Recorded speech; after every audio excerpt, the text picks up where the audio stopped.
Welcome, ladies and gentlemen, to Cobb & Co. Theatre's production of Simon Bilius Conrad, Demon Negotiator. This show contains flashing lights, fog, and sudden loud noises. Sensitive viewers are encouraged to sit near the back. Now sit back, or rather on the edge of your seat, and enjoy the show.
Hello. Here for a tale, are you? Good. Shoot, go. Simon! People. Sit then and listen. Listen to the adventures of Simon Bilius Conrad. Prologue. The Conrad's chimney was smoking again. No one could deny it. The quaint folk of Devil Falls looked up and saw great clouds of the stuff pouring out. At first, everyone thought it was a fire. They were deep into July after all, and a golden mirage lay glimmering on the meadows and barnyards. No one suspected it was a chimney. Why? That chimney hadn't been used in 5 years. When the firemen went galloping down the lane to see what they could see, this wasn't a time when automobiles weren't readily available. They returned in a haste, wishing ever so much they had discovered a building forest fire traveling at maximum velocity. So much commotion over a chimney. Is it a crime to cook a log or toast your toes, eh? We're not in a big city, you know. Well-meaning, but ignorant. The mayor, I mean. He was obviously new to Devil Falls and had heard nothing of the name Conrad. If he had, it is certain he would have declared the toasting of one's toes a criminal offense, punishable by some 10 years in prison. See here, I've heard multiple complaints raised against the blasted Crimson Smokestack, but not one soul has seen fit to accuse or mention the man behind the offense. Surname Conrad, if I'm in the right. Well, what does the name Conrad mean to you? A most urbane response. I should have expected no less. What's more, there's no allegations, no criminal charges filed whatsoever in connection with the name Conrad. Well, obviously, the town clerk prior to my election was masterful, highly sophisticated. For see, there appears to be no name, not one soul, not a record, save only this: a record of deaths in the family. Mother, father, sister, all scribbled into an obscure corner. And, here's something, a new name. The only living member of the family, that being one Simon. And that's it. Blast it! Now really, what's all the fuss about? Who is this man? My dear Mayor, for all your shrewdness, you have stumbled upon the only thing that could possibly make this situation worse. What? The name. That awful name. Simon! Oh, there's so much fun. A fell wind blew that day. Over the hills and valleys it raced.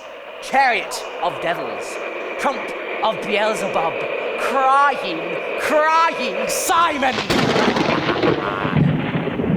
Simon! Oh, that's... Your name is the curse of every baker, blacksmith, and butcher. Your name is the groan of every young man and every old man, every father and every mother. Oh, Simon, your name is bad for business. At the merest passing mention of the name, the baker, the blacksmith, and the butcher close up shop before the sun has even set. At the very sound, every child is rushed off to bed without supper and locked up tight. Your only friend is the priest, who makes ready a double sacrament, for he knows from long experience that there will be no empty pews in his hallowed hall come the Sabbath. And then he bows himself in secret before the Virgin and thanks her with venerable intonations for the existence of Simon and the power of the name. The power... Where was I? I lost my place. Fell wind blew... yes, a fell wind blew that day. Over the hills and valleys it raced, and though not a soul had seen Simon, or attempted to speak with him, every citizen in Devil Falls felt the weight of his presence and whimpered at the thought of what was to come. And then, in an instant, the wind died, and all was still. It may have been a fortnight, or 2, or 11 from that terrible day. No one knows for certain, for the citizens of Devil Falls operated as if under a spell, and almost no one could discern between the waking world and that of dreams. But, however long, it does not matter, for the dream was shattered and the spell broken. It was on this wise. Chapter 1, The Coming of Sylvia Bates.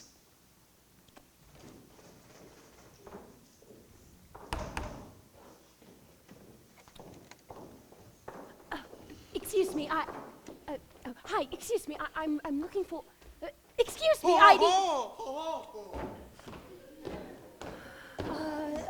your pardon? Ma'am? If you would, I seem to have lost my way. In Devil's Falls? Only one road goes straight down the middle. Yes. Well, from the big city, eh? Thought so. What is someone like you doing all the way out here? Oh, I'm to be an apprentice. Beg pardon? An apprentice! Why? Yes! Only one woman's shop in town, the dressmaker's. That's mine. And I've no means to take on a city girl like yourself. I'm no dressmaker. Oh, here, I have a letter of recommendation from a most prestigious individual. What good will that do you? If you would kindly direct me to the gentleman in question. What's wrong? Hey! Sir, kindly direct me to... Oh, ma'am. Well? Oh, good day. Hey! But Sylvia was tenacious. I need help. Please help me out. A refusal Please. only served to increase her determination. Do you know this man? The citizens of Devil Falls soon realized they were not to be rid of such a woman, and when she had at last cornered one helpless fool, he at last gave way before Sylvia's ill-conceived wrath. The residence in question was... Just a brisk walk down the lane, quarter-mile out of town. Triumph! Yeah! All right. One thing is certain. This way. After such a strange occurrence, the townsfolk no longer considered the name Simon alone taboo. Sylvia was not to be spoken either. For if she were fool enough to approach that cursed abode, she must certainly be mad. Not that Sylvia cared. As a matter of fact, when she later learned of her reputation in Devil Falls, she was delighted. For now, she was not just Sylvia, but Sylvia! I got you. Obscure, mysterious, opaque, a woman with a ghost attached to her name. And oh, how she reveled in it. For as we all know, Sylvia loved a good mystery. Chapter 2, The Crimson Coat. It did not take long to approach the manor, for Sylvia was walking swiftly with a certain eagerness in her step. It was a grand estate, but its peculiar architecture will be of little interest to the reader. I shall only mention this: 9 chimneys, like some several horns out of some monstrous demon, stretched forth from the manor's skull. Some squat, some lean, a few at outrageous angles. But Sylvia hardly noticed this. So preoccupied with her errand was she. Besides, her eyes had already narrowed in on something far more interesting. A man, sitting on the porch, smoking his pipe. His bowler hat was drawn tight over his face, so that it could hardly be seen, and he wore a rather flamboyant red-tailed coat. Good afternoon to you, sir. The man did not change his position, nor did make any sign he recognized her. Certainly, though, the pipe went on producing. I beg your pardon? Please, sir, I've an appointment. It is difficult to tell whether it was the heat of the day or the perpetual production of smoke fogging up the air.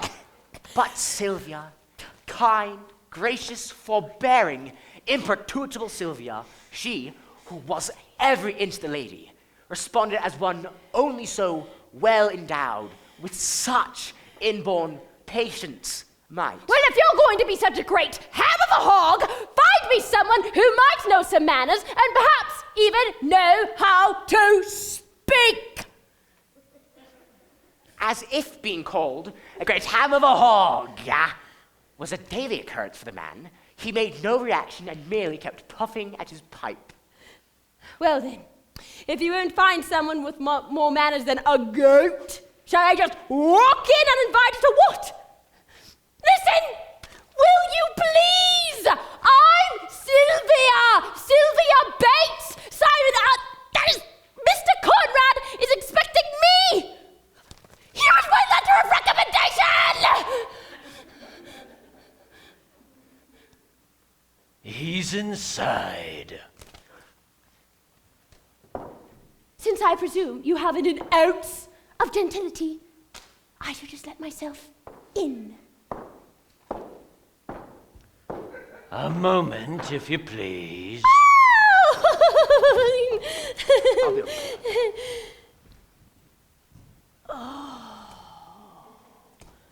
After I am done presenting this letter to Mr. Conrad, whom I presume is your master, I shall be pleased to tell him what a lazy, boorish lout of a man you have been. Oh, an absolutely appalling cow! And yet... She might have gone on, for Sylvia can go on, but doorknobs, it seems, are not so easy to rain insults upon as are people. Nonetheless, feeling pleased with herself, and more confident than ever to meet the master of the premises, she resumed her ladylike ways and waited. Anger was now completely replaced with composure and serenity. Just a sec.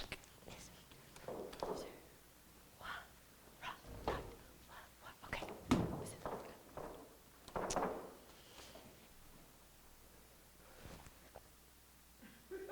Bates.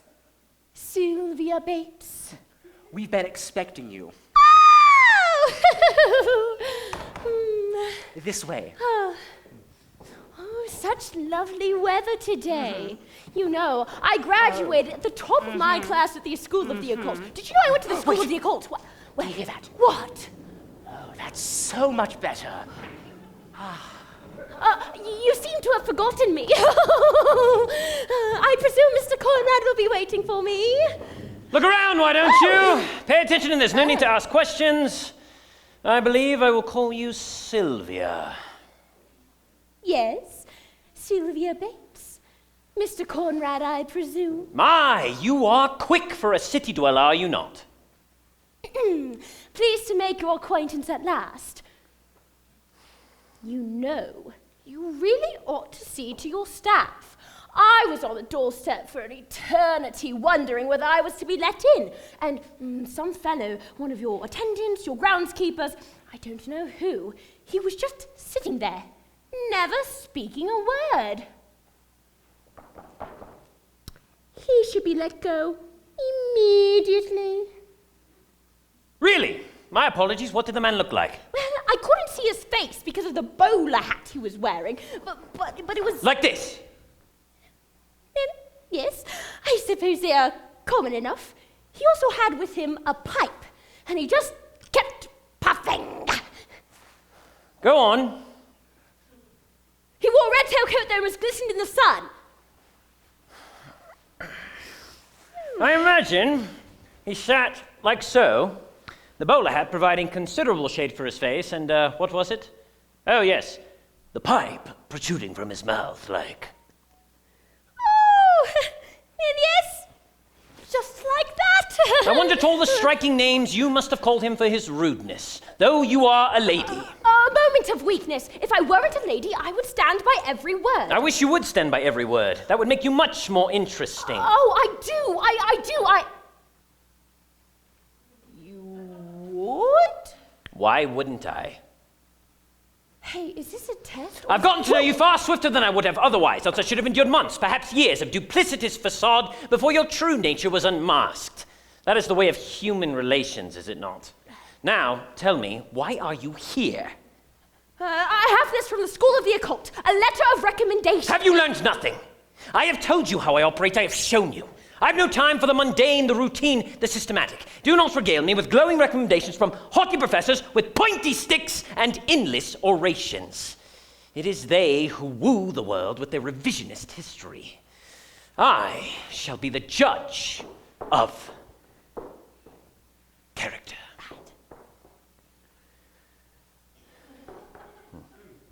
Show her out! What? Matthew, show our honored guest to the door. Oh, what have I done? Everything you did. You have not listened at all. But in our correspondence, I was certain. Are you not seeking an apprentice and an earnest? I am in earnest, but I'm not in a hurry. Please, just give me one more chance. Goodbye, Sylvia Bates! You are every bit as mad as they say! Jolly good!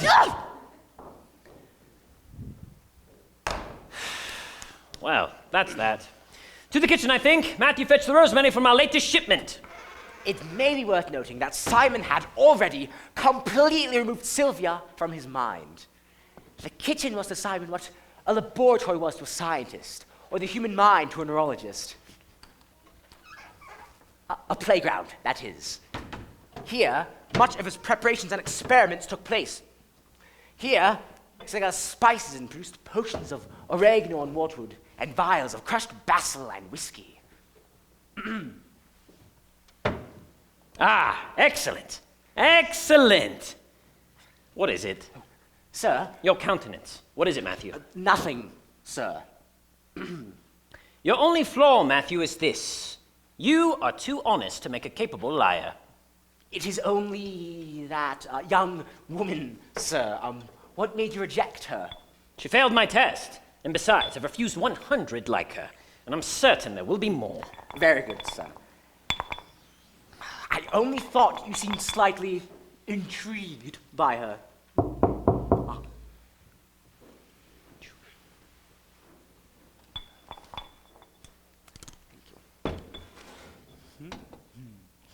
Sir, a letter has just only arrived. It is addressed to one Simon, the witch doctor. This may very well be the day, Matthew. Let's have it. The letter read as follows. To Mr. Simon Bilius Conrad, the witch doctor. Strange things afoot in the southern quarter. Livestock on edge. Birds keeping quiet in the morning. Birds keeping quiet in the evening as well. All the usual signs of bewitchment. Recently, my prize milk cow went missing and is only just returned, but seems to be experiencing some sort of depression, if milk cows can experience such a thing. Please, if you hurry kindly along to our abode before the whole barnyard takes after her. You will be well paid if that is your want. Just make certain we don't have any more depressed animals about the place. Sincerely, Mrs. Margaret Farnsworth. Address 87 Faywood Lane. It's always the same with these people. They act as if the very devil were returning home whenever I'm about, and then...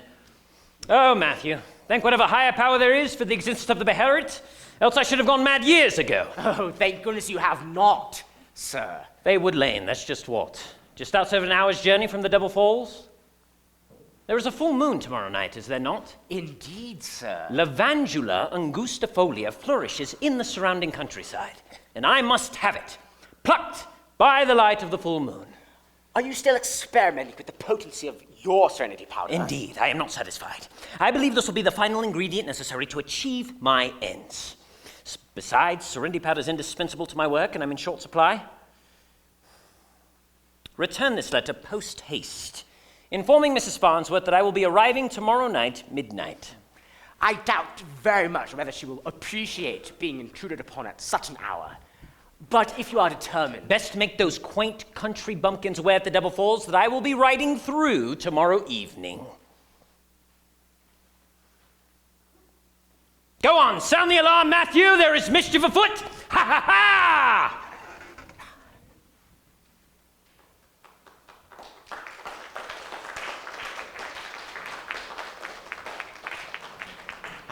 Chapter 3. A Ride Through the Dark. That night, the sun actually set. The citizens of Devil Falls watched as it dipped its weary feet into the west, and then swam up upon the horizon until, at last, fully submerging itself. The familiar candlelight, too, thus often splayed its warmth upon the many lighted windowsills of the many lighted homes, was extinguished, and the doors were shut. A creeping mist ventured forth into the lane, like some denizen of dreams or nightmares. And then the moon, like a great silver eye, awoke and mischievously winked down at the quiet little village. No response in kind. Devil Falls was ostensibly a ghost town. All was still, though none slept, waiting, anticipating, hardly daring to breathe, straining for the faintest noise. And then, echoing away down the lane, it was a wagon emerged, drawn by 4 black horses, steaming nostrils all, eyes glinting red, Beelzebub's own. And the driver, with the cape billowing behind him, might have well penned the Grim Reaper himself. And, perched in the rear, a gargoyle no doubt, with a pipe protruding from his maw. Only the children slept that night. Away down the dusty highway they flew, through meadows now bathed in moonlight and shadow. Over hill and dell they raced until, near the southern quarter, Simon stirred and looked up. His eyes sparkled. Aha! Stop the wagon, Matthew! Let me see. An overabundance of taraxacum weed. Terribly useless. Agramonia rostoletta, no.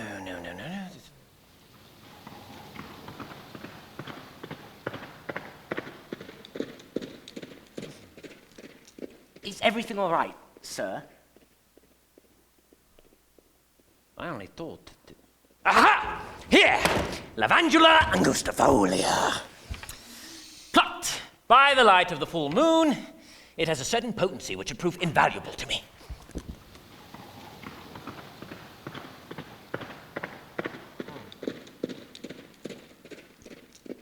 Sir, is it these old ears, or is there yet another traveler upon this road? At this time of night, who should be so desperate? I should think them mad. So would I. Sir, they rode on into the night, beneath the clippy clop of Simon's own key. All other nightly noises were stomped out and forgotten. once more they stopped, that Simon might increase his coveted collection. Ah, very good, Matthew. Hush, sir! Oh, sorry. Your pardon, sir. There. It is just stopped. Just round the bend, I dare say. What could it mean? The night is playing tricks on you. Onward, Matthew, I've been summoned. Nothing else matters. But Simon glanced back as he clambered into the wagon, eyes glinting in the dark. Midnight came, and with it the gates of a large manor. With the gates came the butler, and with the butler came a large copper key. And thus the gates were thrust outwards, and Simon's lonely caravan was admitted. John Harrison. Said John Harrison. He was an exceedingly lean man with eyebrows like blackberry bushes.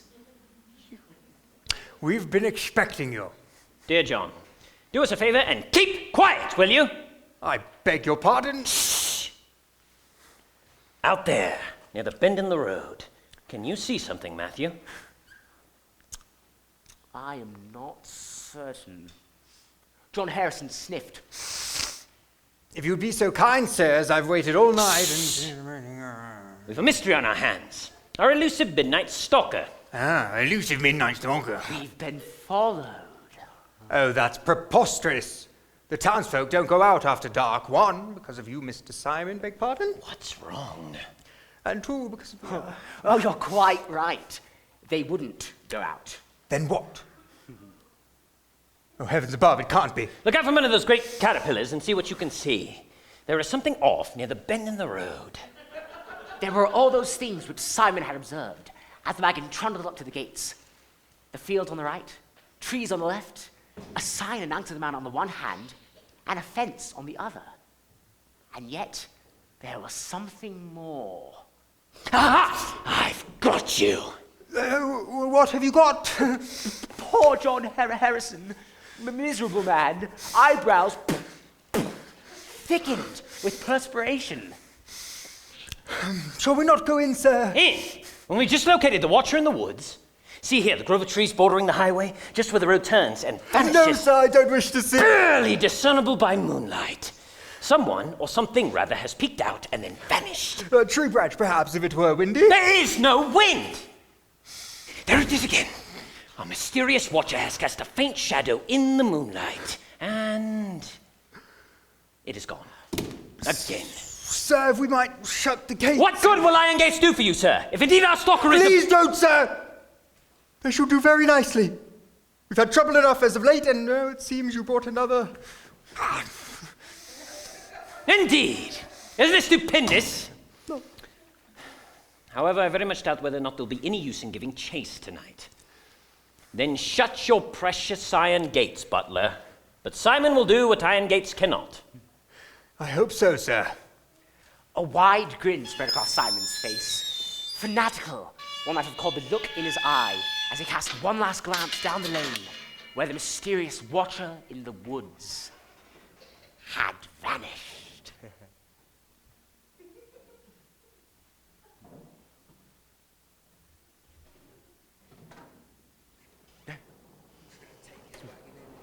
Thank you.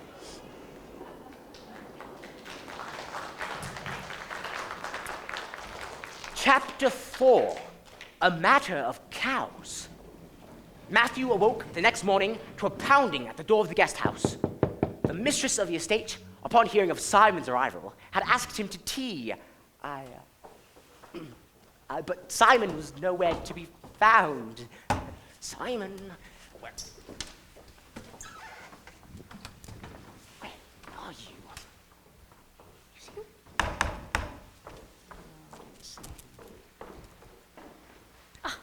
Tea, John. Mr. Conrad, please sit. I have heard much concerning your exploits.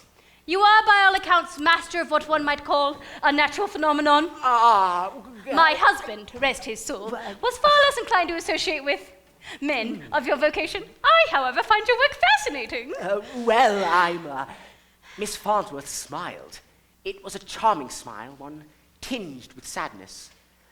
I am sorry for the loss of your husband, but I'm Thank not you, Mr. sir. Conrad. But let us not dwell on my sorrows. To the matter at hand, Mr. Conrad. You are no doubt eager that I divulge every detail concerning the situation. Well, I do have Well some then, interest, where but shall I'm... I begin? A fortnight ago. That is where I shall start. Tea first and then cakes.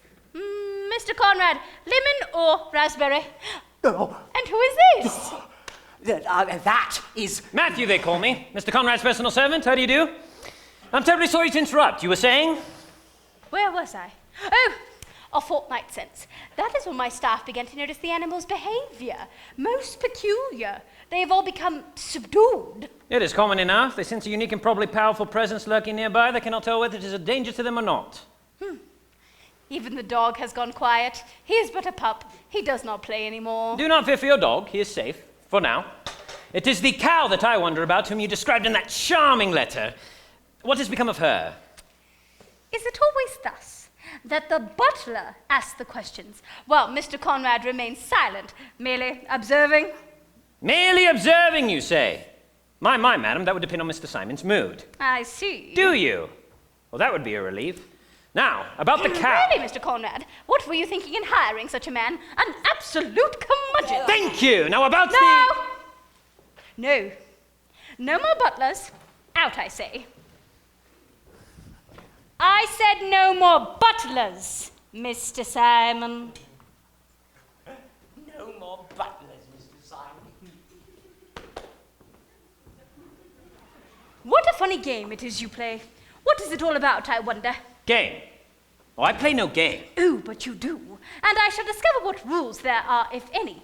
Don't suppose I won't. You are far more interesting than I first imagined.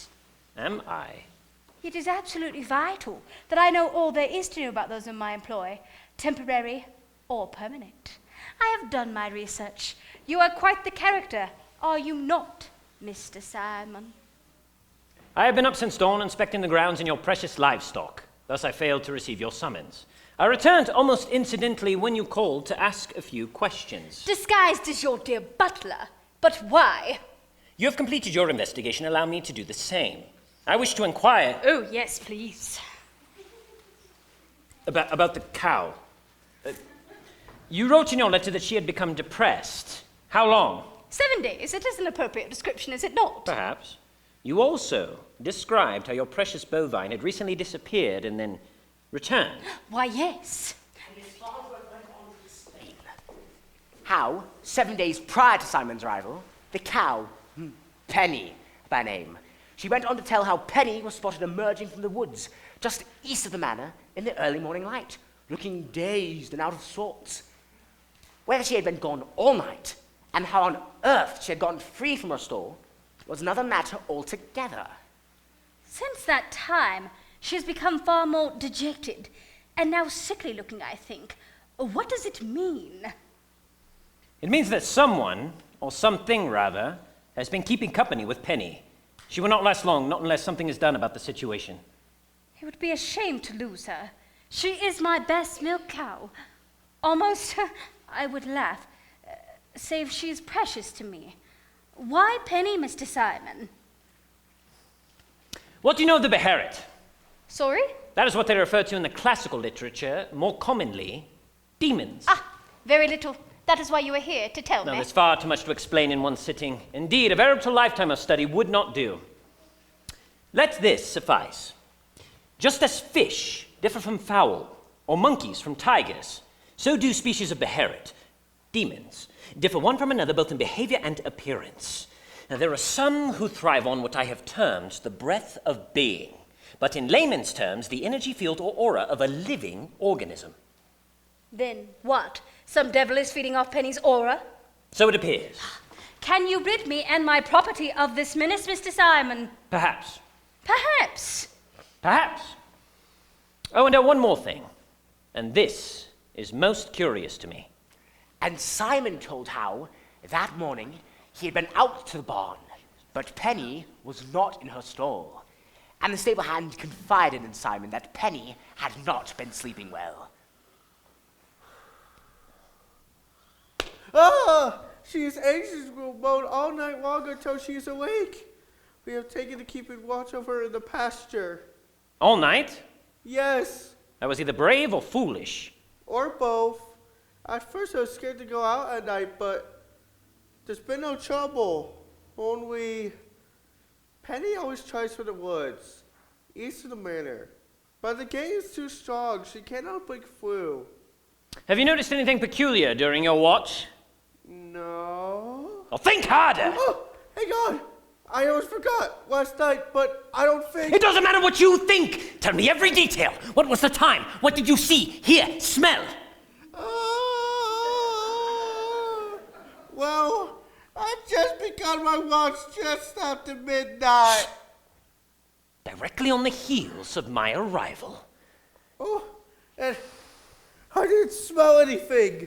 Well, except for Penny. But I heard something, like a snap of a twig or a sort of muffled thump, like a branch in the distance had fallen from a tree or a pine marten had climbed up the fence and jumped down. And let me guess, you did nothing whatsoever about it.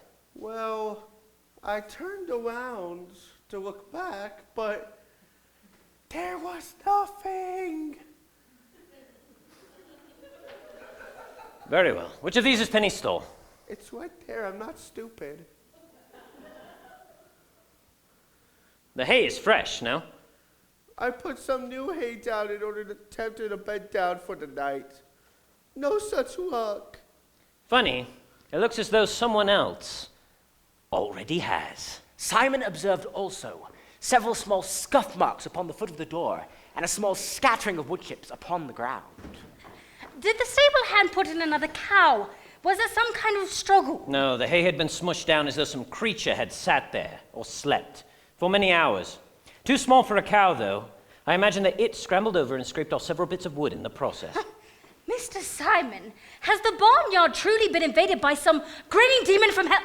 Shall all my cows be destroyed? I am not certain whether the case of the smushed hay and your precious cow are one and the same. What on earth can you mean? We shall see. Regardless, your stable hand has convinced me that Penny has not managed to venture out again. Not into the woods, at the very least. Which means that your demon will most likely show its face again very soon, for it will be hungry. Good heavens! That is, of course, if I am correct about the nature of your friendly neighborhood Beherit. By the way, I shall be in need of your kitchen. All day long, is not? All day long? There is a recipe I've been developing. Serenity powder, only far more potent than what is commonly used by those of my employ. Let's see. 9 hours should suffice. It is a delicate procedure and I cannot be interrupted. Your research has failed you, Mrs. Farnsworth. You ought to have known that I should be commandeering the kitchen and its occupants. You are right. My research has failed me. I expected your requisition of my culinary goods to last far longer. I am over-prepared. You will find an abundance of firewood by the stove, and a vast selection of dry herbs and whiskey, which I gather are paramount to the various goods which you procure.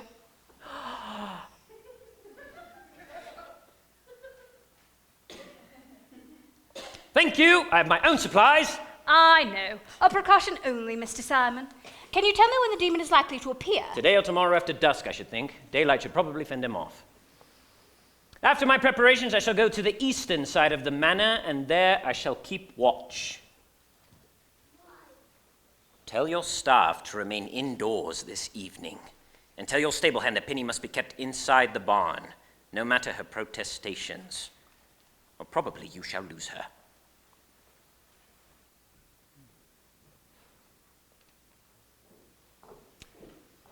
Chapter 5. Into the Watcher in the Woods. Dusk fell. Simon, true to his word, ventured forth into the night. In the deepening twilight, he leant himself against the western wall of the barn and waited. Only the moon kept time, like the long hand of a clock ticking round the earth. 9 o'clock. 10 o'clock. 11 o'clock. Midnight. Simon began to wonder whether his query would present itself when...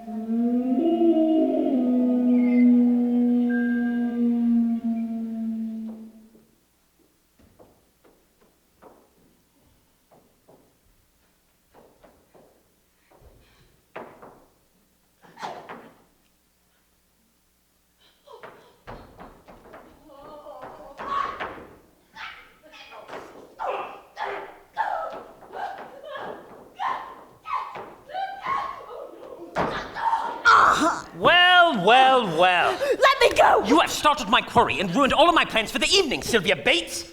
What have you to say for yourself? A most becoming apology. That's really needless. Oh! Whoops. Are you... Oh! A most becoming apology. Well, let's not pretend that... That a boot to the stomach wasn't well deserved? I imagine you are surprised to see me, Mr. Conrad. I'm shocked. By the way, when did you arrive? Last night? Just after midnight? Yes, You are no doubt wondering... Why you slept in a cattle stall? I should have preferred the hayloft. Far more comfortable. I could not find the ladder. How? There was a clump of fresh hay in one of the empty stalls, but it had been smushed down. I presume someone must have slept there. And you, good heavens, you smell like the barnyard. As for your arrival, was that not you stalking poor Matthew and myself on our way to the manor last night? We heard hoofbeats echoing behind. There are very few beherits which can imitate sound with such precision. That is, assuming that you are not, in fact, a demon, of course. Then you knew I was here all along? Obviously. The only question that remains is, what have you been up to all day long? You look awful.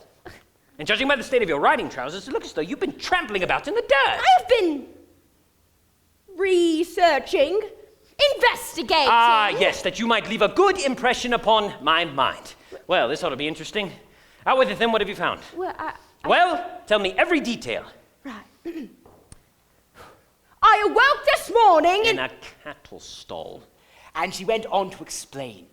It was yet dark in the early morning hours when Sylvia crept from her precious pile of straw. Almost the stable hand discovered her, but she eluded him, that she might not be found out, and that she might discover some clue as to the nature or the whereabouts of the demon in question. She had slunk to the pasture playing detective on the outskirts of the property, searching and searching. Did you enter the woods to the east? Only just. It was growing dark by the time I reached them. I did not think it wise that I venture any further. And what did you find in your search? I didn't really... Louder, if you can. There was a great deal of interest! I identified several roots and herbs of various origins and potencies. Nothing, then. For all your schooling, I would have imagined that you would have at the very least stumbled upon something, if only by accident. My investigation is not over, regardless of my temporary result, which I admit are less than satisfactory. You no doubt understand that I am not so easily dismayed, Mr. Conrad. I shall be persistent concerning my apprenticeship. I shall not go away! What are you doing? What do you see? Like you, I have found nothing. Unlike you, nothing may mean a great deal to me, and that is something. But this is a puzzle, isn't it? Certainly not what I anticipated. What did you anticipate, then? Ambrogio sanguisuge. Ambrogio sanguisuge. Kingdom Beherit. Classification the Devourer. Why? There is a certain bovine on the premises who, by all appearances, is having her essence drained. That is typical behavior amongst the Ambrogio sanguisuge species. Ah, I see. There are several of the sanguisuge family who may, when they desire it, leave no trace. That is, none with which the naked eye can discern. That is right. And yet, did you not observe this beherit's lonely cry? Yes! Also, it said in almost terror when I... And, though it was dark, I could discern that this... that this particular beherit's height and width was that of a man. That is not the usual behavior nor appearance of the Ambrogio sanguisuge, and yet there is no other classification of beherits which preys upon the aura of organic life forms. Why, 'tis a... Unheard of. A mystery! I shall need time to consider and perhaps make further preparations. If it is, in fact, a member of the Ambrogio sanguisuge family, then it is unique. Yes! What are you doing? I was going to help. You found a great deal of nothing today. When I need more of that, I shall write to you. But I thought nothing was something. Was it not? Yes, but not to you. Then what? You desire perfection? Oh, heavens. Why have you set yourself against me and my apprenticeship? No, it's nothing personal. I generally despise anyone of the Homo sapien variety.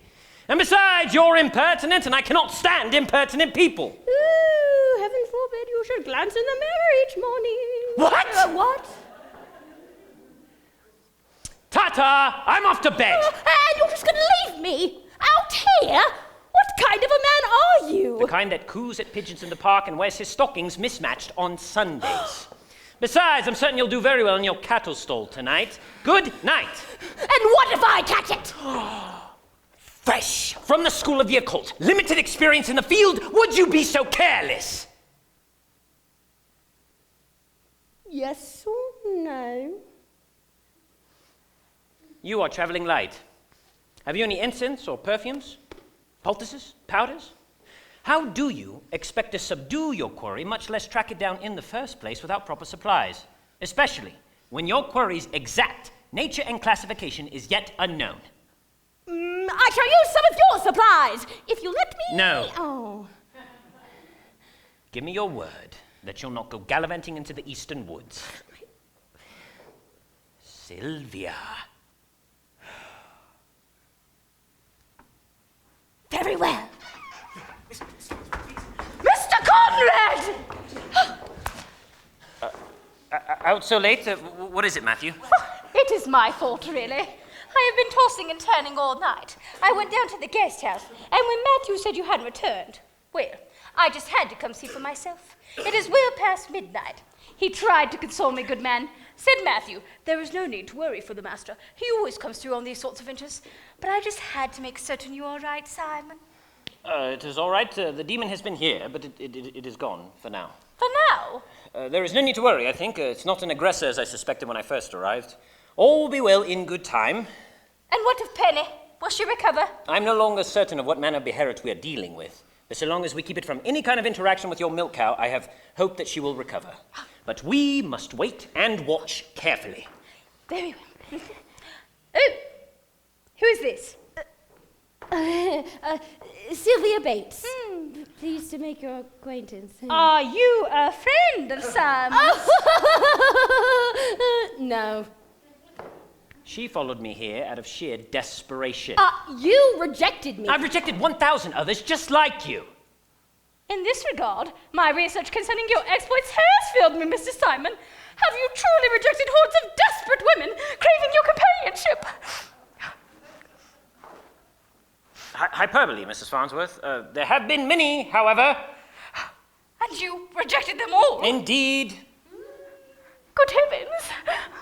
What's a woman to do? What? I should recommend several hours of rest to start with. Thank you. Yes. Rest. Rest. It is 1 o'clock in the morning. Yes. I am out of sorts. Good night. Sylvia! Is it? You look... Well... How about a bed with clean sheets? And in the morning I'll have the maid draw you up a bath. I cannot turn away a guest invited. Or otherwise. Besides, I'm certain we'll find something to talk about. Quickly.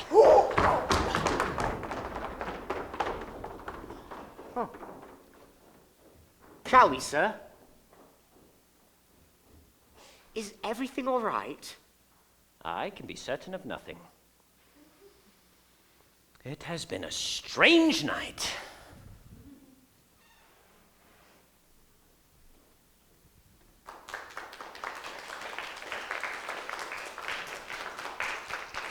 Chapter 6, A Thief in the Night. Matthew knew his master well. When there was a mystery to be solved, the more complex, the better. It was only then to be expected that he should remain awake, probably long into the night. Matthew awoke only once to see his master staring intently at the dying embers of the fire. How long he had sat there, unmoved, Matthew did not know. The next morning, Matthew woke just as the sun began rolling back his covers and blinking his bright, bleary eye onto the waking world. Simon was yet unmoved from his chair, snoring softly. there was a pounding at the door. Did you sleep long? I do not know.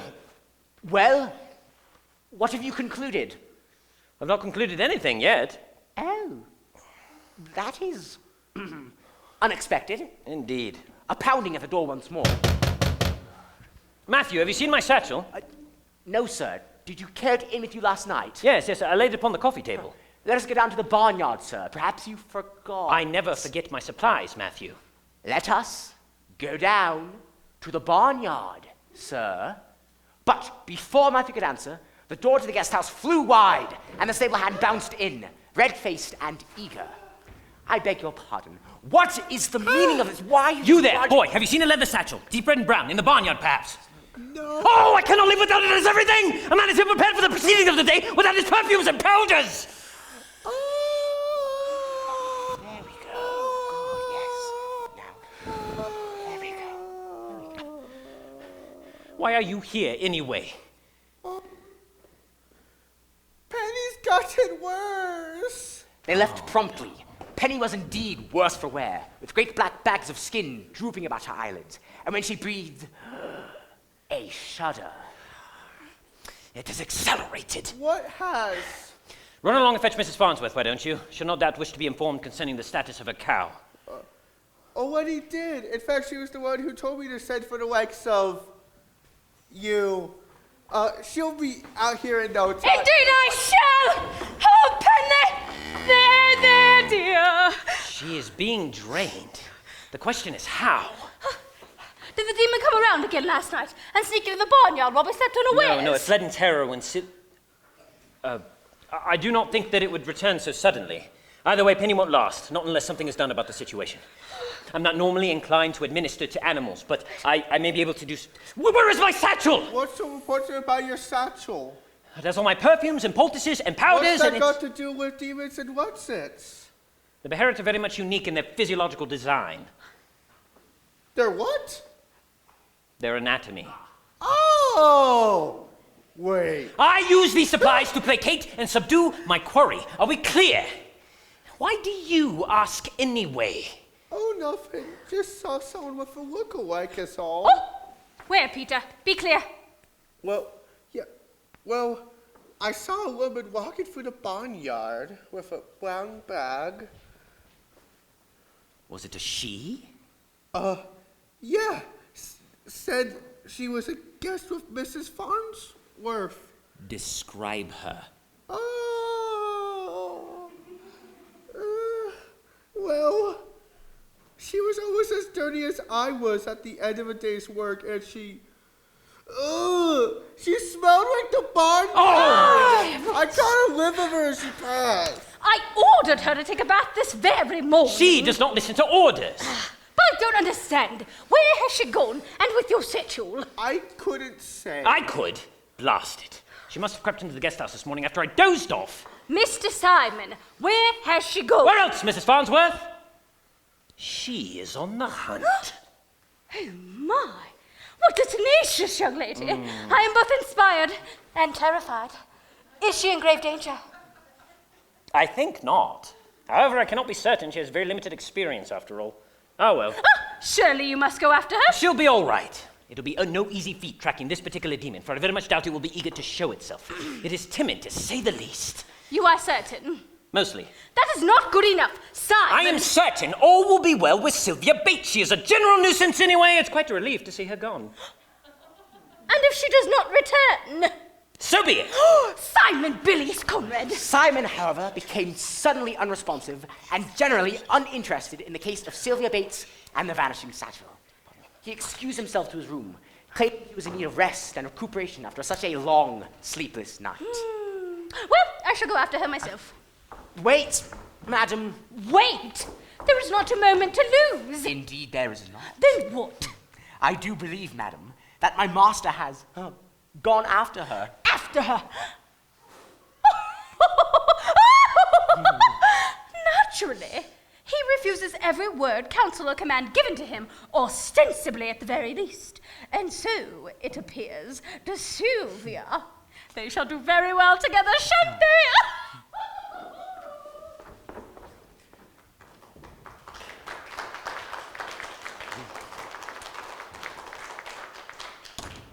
Chapter 7.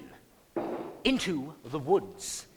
Simon had indeed vanished into the trees as Matthew had predicted, and Miss Farnsworth and the company were obliged to wait in high anticipation for his return, some several hours later, for Simon was himself obliged to stalk deeper into the forest.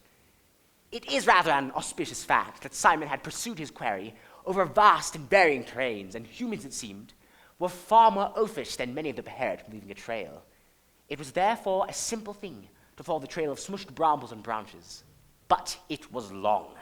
For nearly 2 hours Simon strode under the shadow of conifer and oak until he at last stumbled into a large clearing. The ground rose swiftly on one side, and Simon could determine that a large hill rose before him, crowned with several conifer trees. He turned his gaze to the forest floor again. Odd. Another trail intersecting with Sylvia's. Hoof prints. They were what, a week old? Had Penny come this way a week prior? And then... nothing. Bless me. Simon began tiptoeing his way round the hill, round to the opposite end. A black cave opened up. Peeking within, Simon beheld...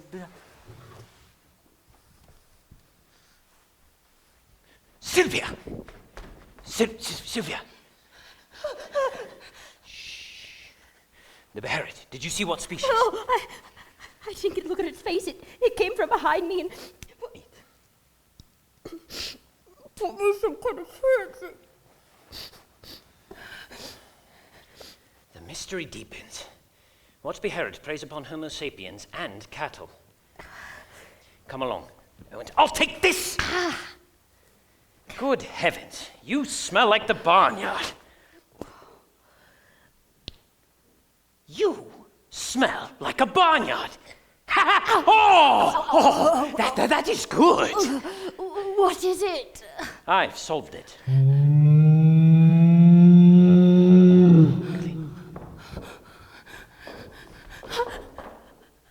Marduk? Do not make any sudden moves.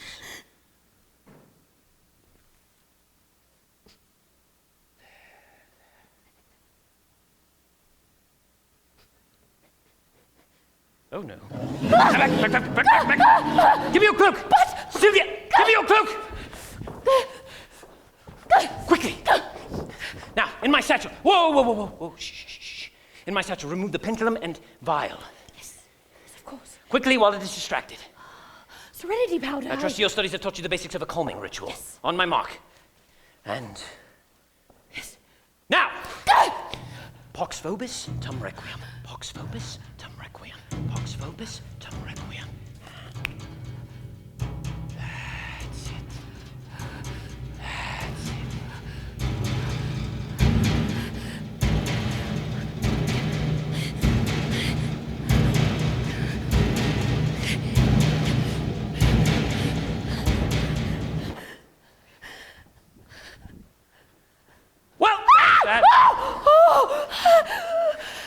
Has it? Strolling through the woods in a trance? Yes. Now, it is time to get back to civilization. After you. Chapter 8. Sylvia's Triumph.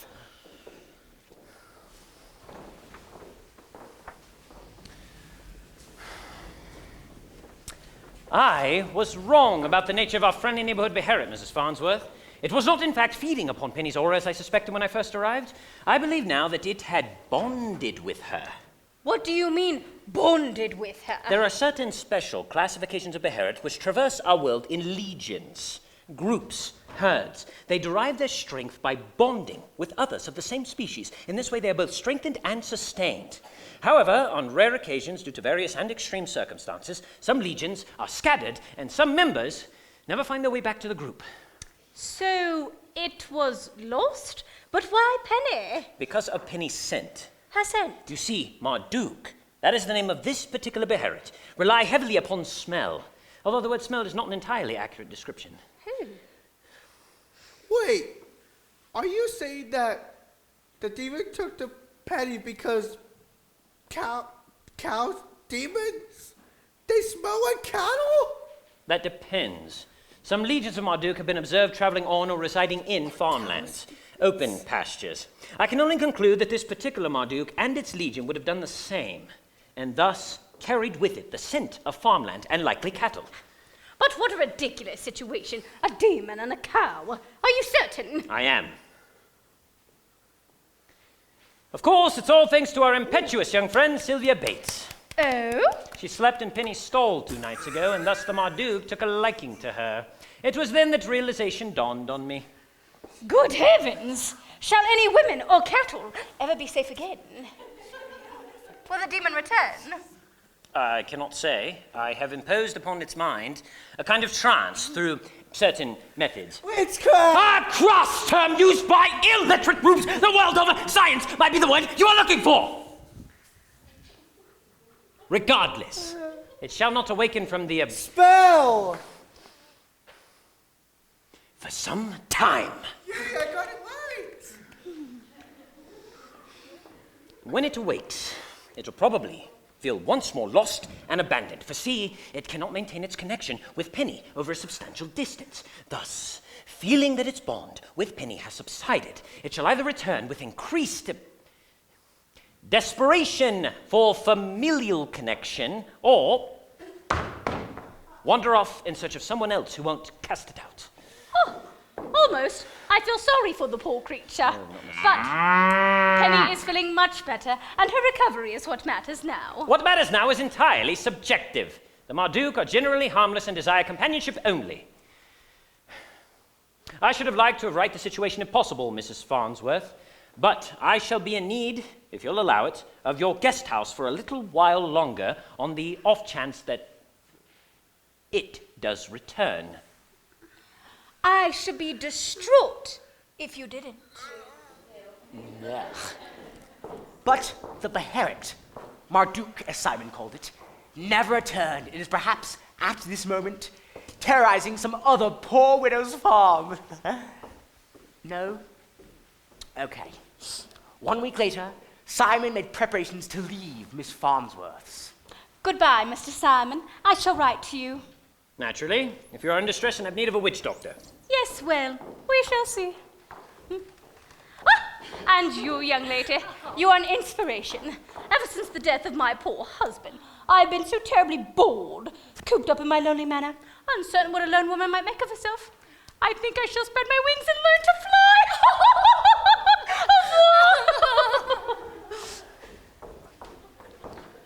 What are you doing? No! No! I shall chain myself to the gatepost if you'll not have me. I shall have the post removed and you chained to some forsaken prison wall. Very well. You are ever impertinent, keenly stubborn. How shall anyone endure such obstinacy? Indeed, how shall I ever endure? Oh, Matthew, if you would, thank you.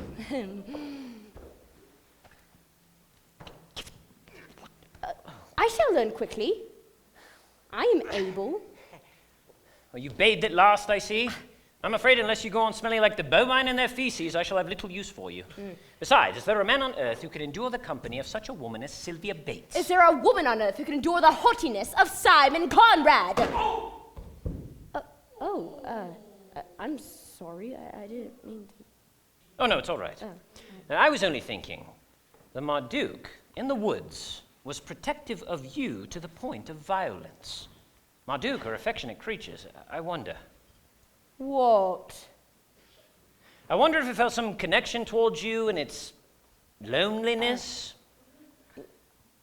Beherits have some base, crude feelings after all. Towards Penny, you mean? Yes, well, Penny, Sylvia, it's all one and the same nowadays. No man can endure Sylvia Bates, but a demon might. I shall drop you off in the Devil Falls, and good luck from there. Good luck to you, Mr. Simon. But as they rode through Devil Falls once more, they did not stop. And the saying went abroad that a woman was staying in Simon's guest house. Please take it. A witch, no doubt.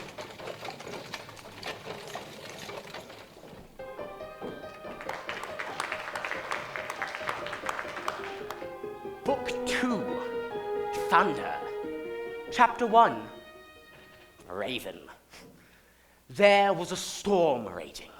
The lightning, vivid and fierce, ripped the atmosphere asunder with terrible ease, and the sky groaned like the belly of some great giant. And then, rain, in great white sheets, like an apron drooping down from the giant's abdomen, fell to earth. A figure ran along the path by way of the guest house to the front door of the manor and burst inside. Where is Mr. Conrad? Upstairs in his room. Oh, you are, wet. The roof is leaking! In the guest house! I asked to have it fixed ages ago, and now... Well, Tea, I've just put the kettle on. yes. Thank you. When will Mr. Conrad be down? Mr. Conrad is not feeling well, I'm afraid. I doubt whether we shall be seeing him for the remainder of the morning. I would begin your studies without him. There's a fire on the hearth. The roof is leaking!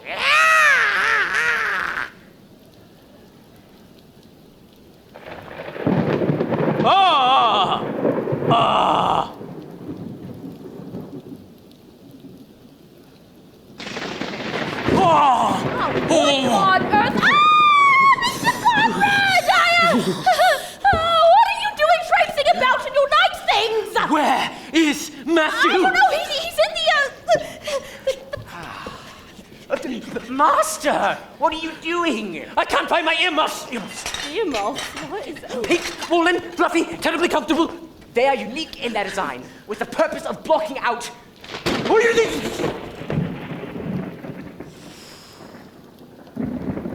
He grew weary of beeswax years ago. Hold! Betsy, hold. Blasted wind. Thank you, sir. We've come seeking an audience with Mr. Simon Bilius Conrad. This is the Conrad's manor, is it not? Are we in error? Mr. Conrad is indisposed.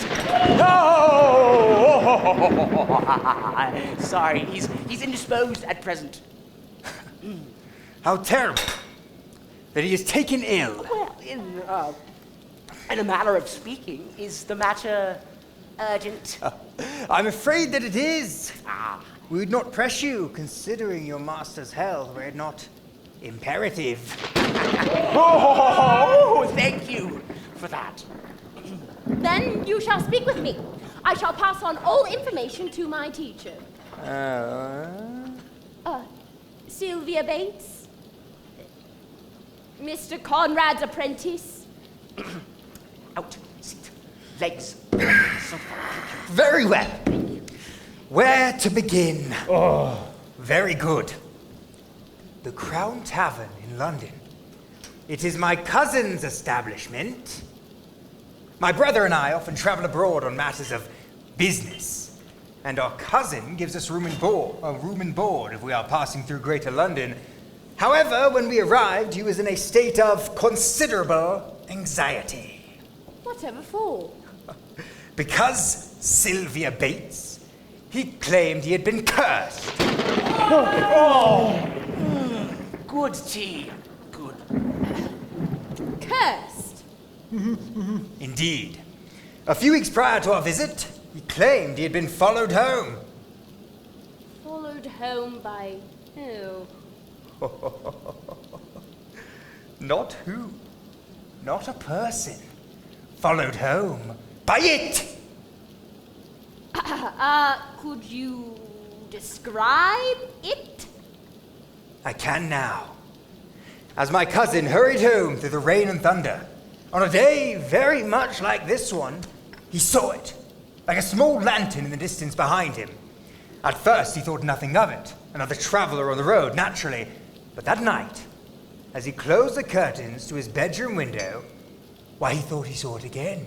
There, in the middle of the road, a light bobbing in the air. But he rubbed his eyes and it was gone. Since that day, He's woken twice in the middle of the night, and both times claimed to have seen a pair of glowing orbs, like eyes, staring down at him. And once, down the hall out of the corner of his eye, something was watching him. He is terribly distressed. He fears at any moment the spectre may appear again. I've got you!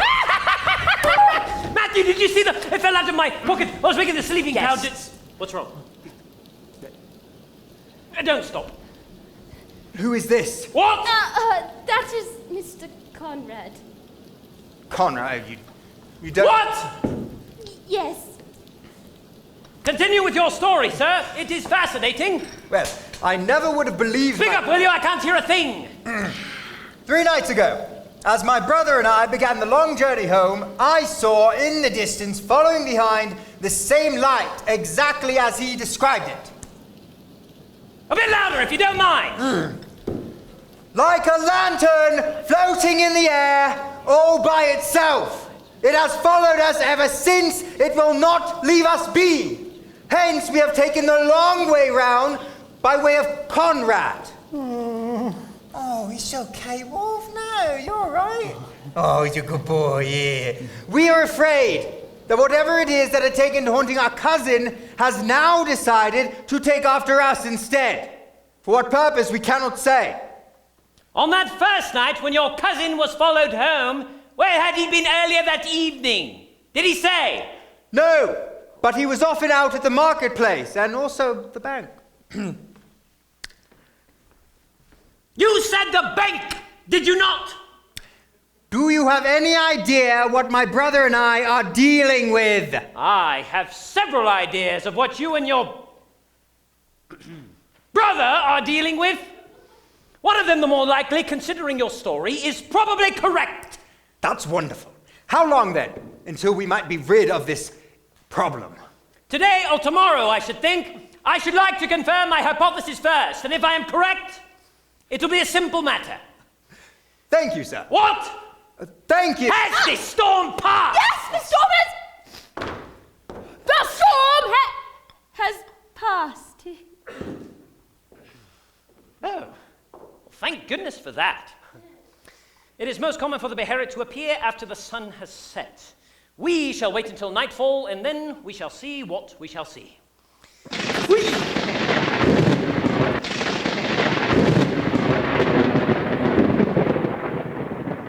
I have preparations to make. You will not see me for the remainder of the day.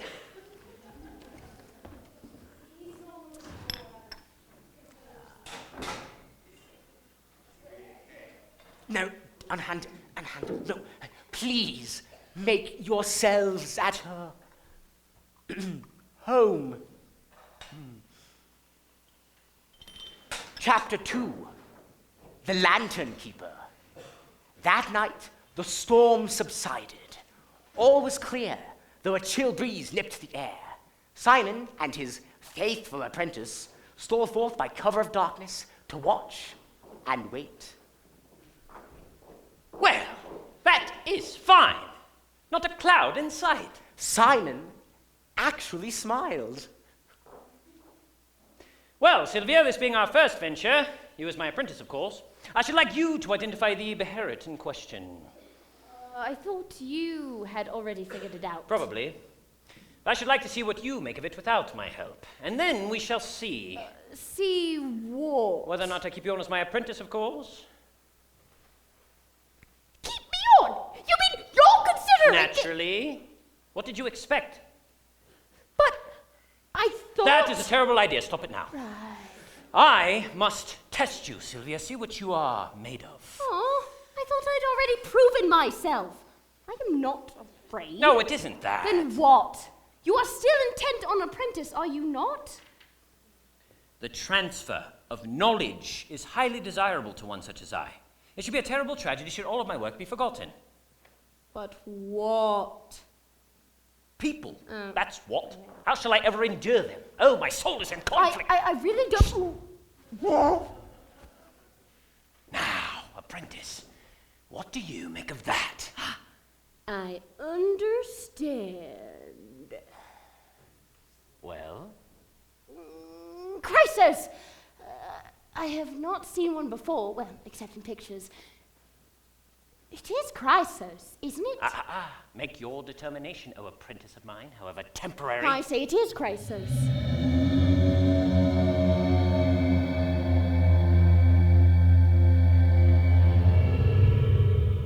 I think. What's that about? It has traveled far.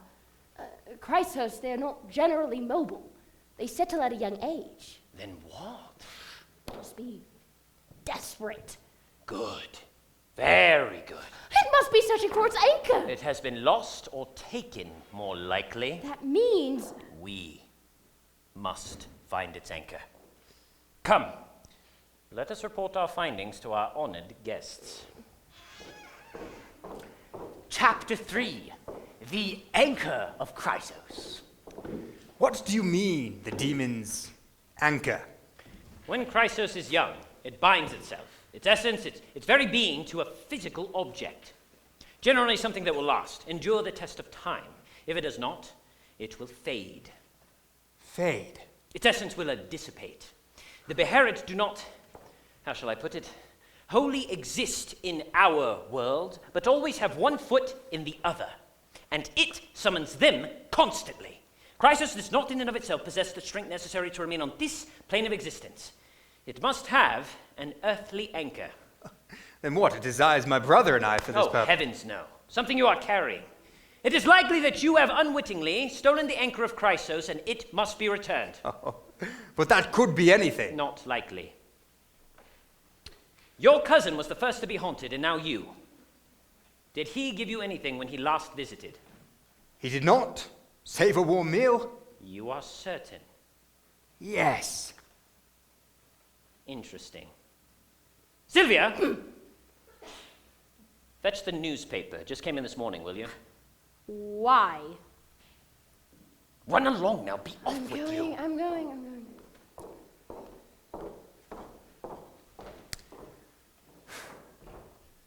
Let us be frank with one another, sir.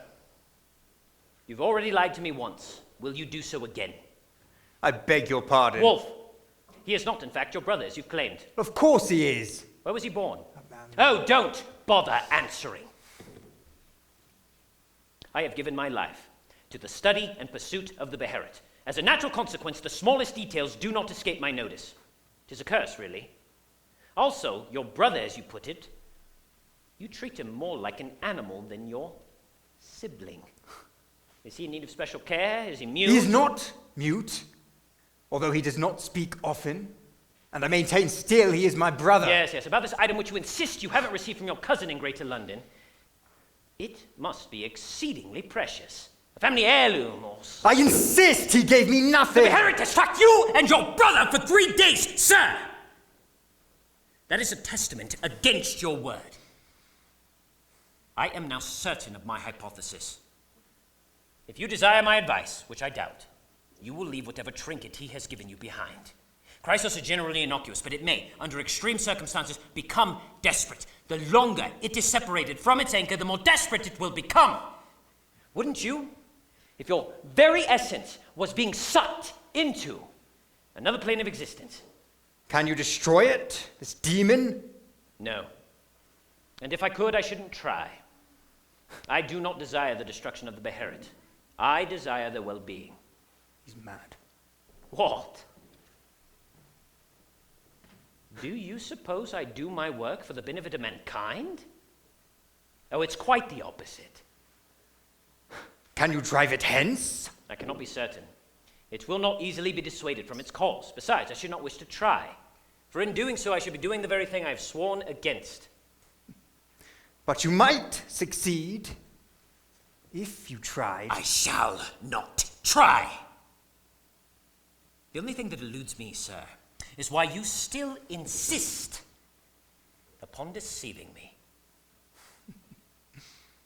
Where's your butler? I have need of a drink. Never mind you, we'll fetch him ourselves. Come, Wolf.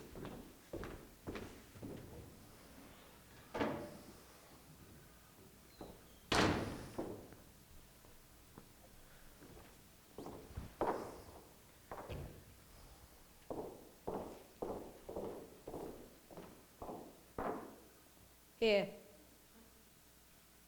The paper?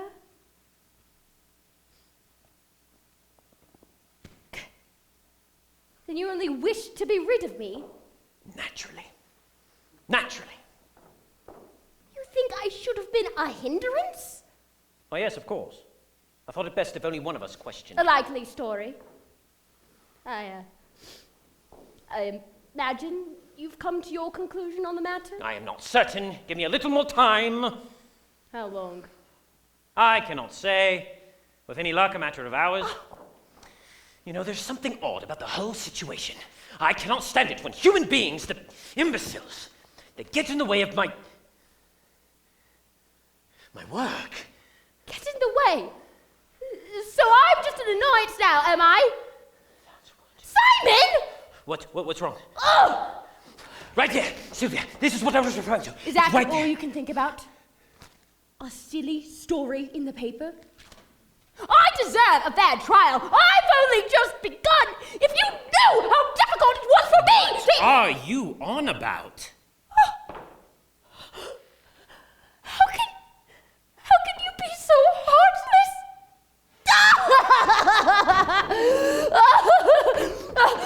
Pardon me.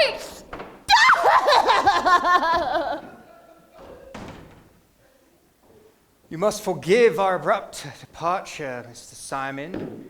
You are determined still to keep your oath? I shall not drive the Beherit away. How long, then? Until the Beherit will fade, as you call it? Days, weeks, months, it all depends. However, I very much doubt whether or not you will be able to stay ahead of it. That is unfortunate.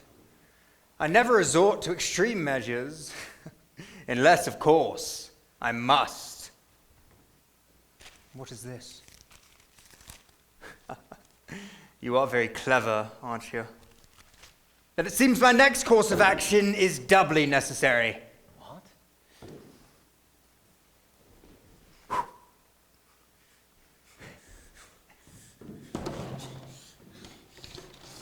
Yes.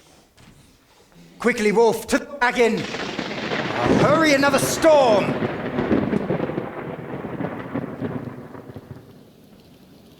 Chapter 4, The Hunt. Oh, Sylvia was in a mood. She'd returned to her quarters in the guest house with no intention of ever seeing Simon again. That insufferable man. Her black mood was echoed in the thundering heavens. It began to rain. Drip, drip, drip. Simon had still not repaired any of the tiles, and there were several in need. No! No. She would not ask. She would never ask. She would never set eyes on that self-centered, self-righteous drip. Come rain, come shine, she would never. Several roof tiles flew, like sparrows tossed about in a storm. Rain darted inside like 1,000 wet beads, and Sylvia was no longer in the guest house. Where she had gone, it was a mystery. Matthew was in the sitting room. When? Matthew, where is Simon? I'm not certain. I've been preoccupied for the better part of an hour. I've only just sat down. Oh. You are wet. Soaking. Oh, really? Oh, really? Tea? No. Good. Thank you. Raven and Wolf, their wagon and horses, they're gone. Oh. But Sylvia was also gone. It soon became apparent that the entire manor had been emptied of every person save the good butler himself. Odd. Had Raven and Wolf ridden to town? And Simon along with them? Were there new developments in the case? Had Simon chosen to abandon Sylvia at this vital moment? And she returned to the sitting room. Matthew, Simon is not in the house. Oh. He has forgotten his earmuffs. Oh dear, I must deliver them to him immediately. Where has he gone? I don't know. My master would not have gone out. Not without his... They must have slipped out of his pocket. Hey, have you been reading the paper, Matthew? Oh, there it is. I had been... What? What is it? There has been a high-class burglary in London. 2 persons at large, 2 men. Scotland Yard is in pursuit. How interesting. What? Simon was trying to show me, but then I was too... And now he has disappeared without his earmuffs into a raging storm! Hey! No. I shall ride into town. Wait. I think I... Sylvia, a lightning storm is no place for a young lady. Wait. Here.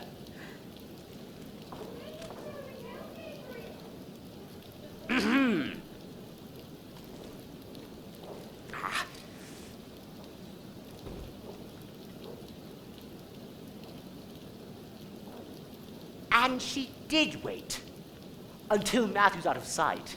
Then she donned her cloak and hurried into the ever-darkening storm.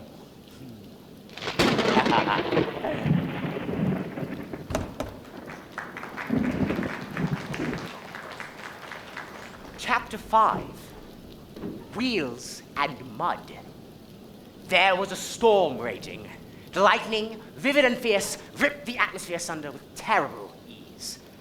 Thunder, like forked fire. Wind, whistling waitress. Rain, wine from the bottle, goblet overflowing. Matthew traveled south. Sylvia traveled north. The going was slow, especially on foot, on roads turned to mush. But when you are desperate, you do desperate things, and Sylvia reasoned that no horse wagon should survive very long on roads turned to mush. And so, the impetuous young apprentice pressed on. It was 6 o'clock, and the sky was already dark, and Sylvia's eyes glinted strangely in the light of her lantern. And, in the meantime, Raven and Wolf were doing battle with the storm, and Simon along with them.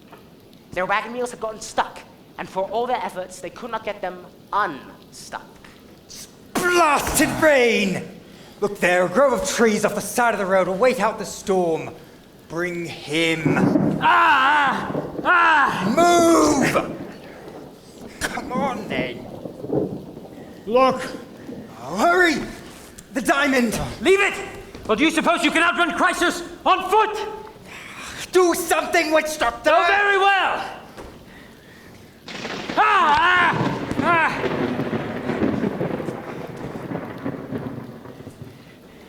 Give me the diamond. I'll see to it that you don't come to harm. Life or riches, you cannot have both. Not today. How sad. So sorry. Life. Oh, it's upon us, run! I didn't see Where is Raven? They've run off. Hello, Chrysos. Where? Your lantern. Oh, I was worried. Quickly, the diamond. Diamond? Chrysos, his anchor. It must be here somewhere. Another lantern. Simon! Oh, quickly. Where is it? Here, you earmuffs, I thought Simon, get a hold of yourself! Chrysos is calling.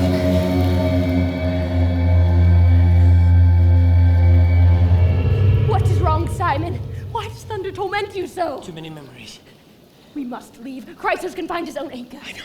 Then why? Quick!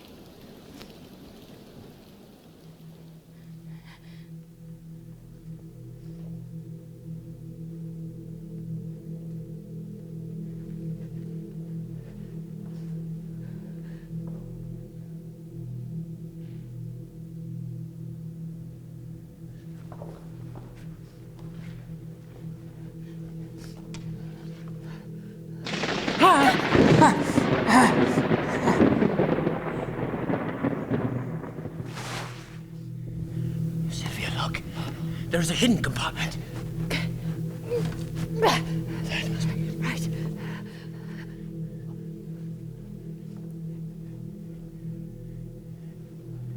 Ho! Simon!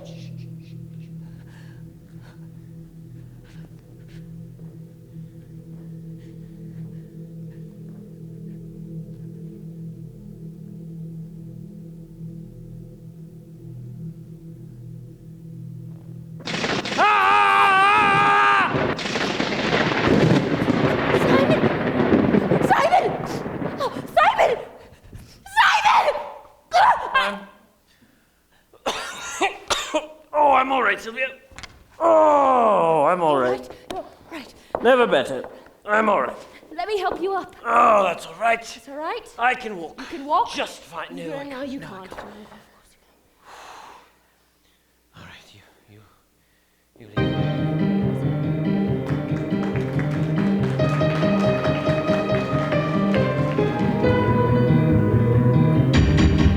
Chapter 6 The Healer. It had been 3 days since Chrysos had come and gone. However, Simon and his faithful apprentice had made it home that night. They had indeed. And then Simon had collapsed onto his bed and had refused the service of doctors and nurses. Well, any that would administer to a man like Simon, but rather insisted that all would be well. He had yet to arise. Matthew and Sylvia tended to him as best they might, day in and day out. And when he slept, Sylvia would pace the long hallway outside his bedchamber. Indeed, she had hardly dared to leave the house at all. What did Chrysos do to him? I cannot say. It was a week from that fateful night, and Sylvia and the good butler sat staring at the fire. All shall be well with my master. You will see. He always pulls through in the end. Has he been touched by a demon before? Once. But that is a story for another time. Right. You are tired, my lady. Get some rest. Good night. Good night. Oh, Oh. You were standing. I was standing. Oh, sorry. How are you feeling? Oh, we shall see. Right. Soup, master. I have some in the kitchen. I think so, yes.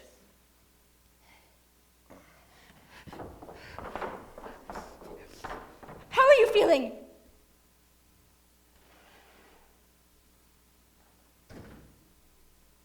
You asked me that question a moment ago.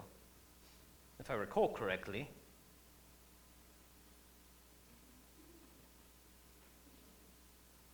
Yes. What are you looking at? What did Chrysos do to you?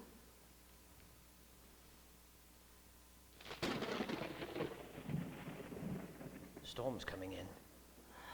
Right, your earmuffs. I left them that night in the bud. Yes.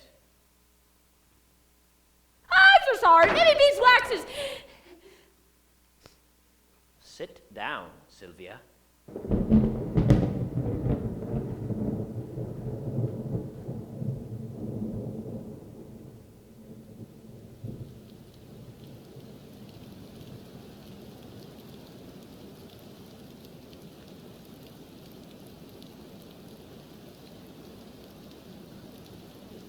Rather relaxing, is it not? The rain, thunder rolling in the distance. Yes, it is.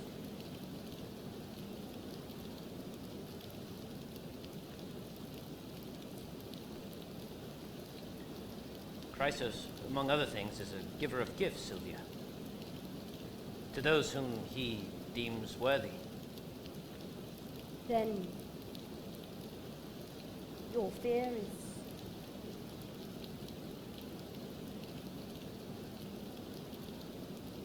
Too many memories. This house, I had been contemplating leaving, as I so often do, and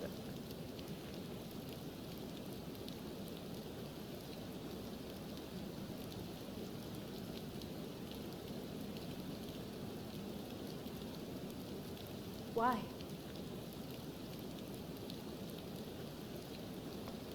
Crisis has helped me rise above some things. I'm tired from lying down for days on end, but I need to rest. You look awful, by the way. You have risen above a few things, Simon. Oh, but not everything is beneath you. That reminds me. I've been contemplating. About your apprenticeship, I mean. It would probably be best if... If you stayed on for a while longer.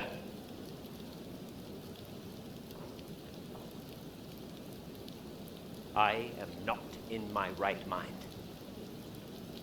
Yet. I shall decide later what to do with you. Good night. Good night.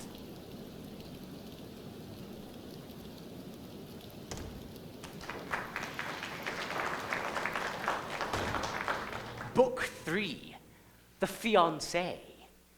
Chapter 1, The Invitation. Sir?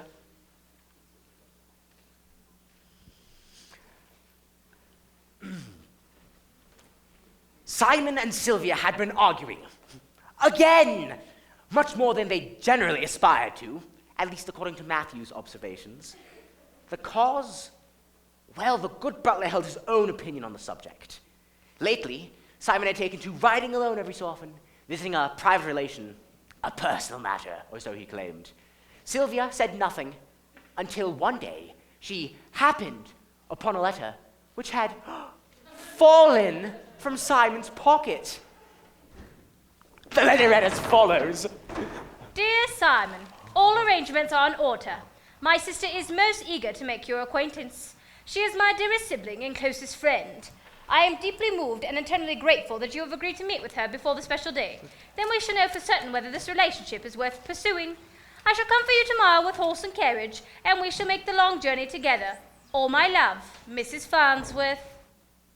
Postmarked yesterday. Sylvia noted that the letter envelope smelled strongly, as though it had been doused for several minutes in rose and lavender.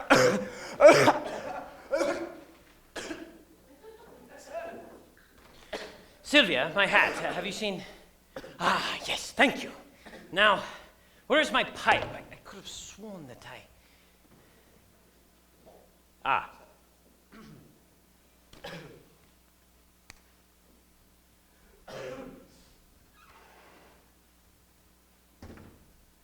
Is something the matter?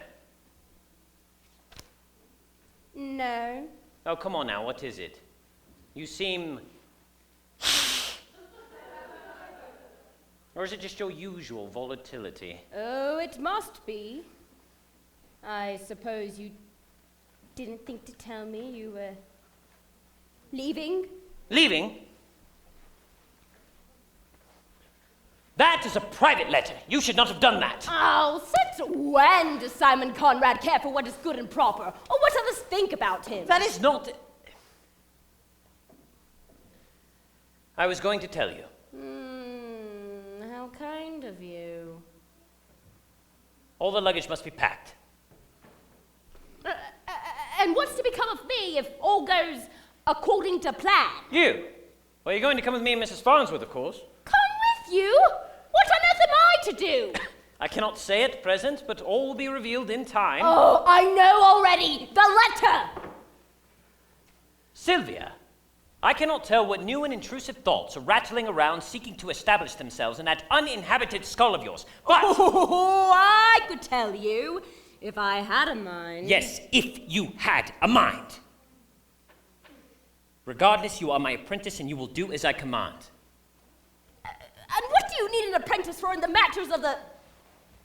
You are the apprentice in regards to such things. Or you ought to be! What the deuce are you on about? Never mind, pack your bags, we leave this afternoon. This afternoon, Simon, it is afternoon already. How long will this trip last? I don't know.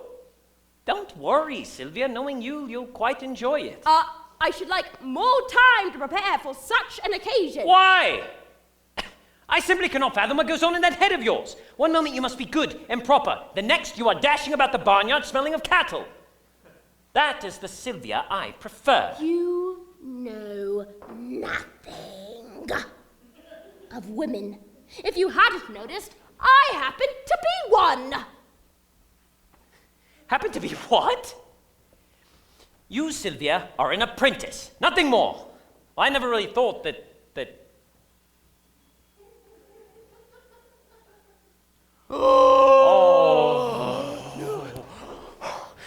Never mind! Stay home if that is what you wish! I shall!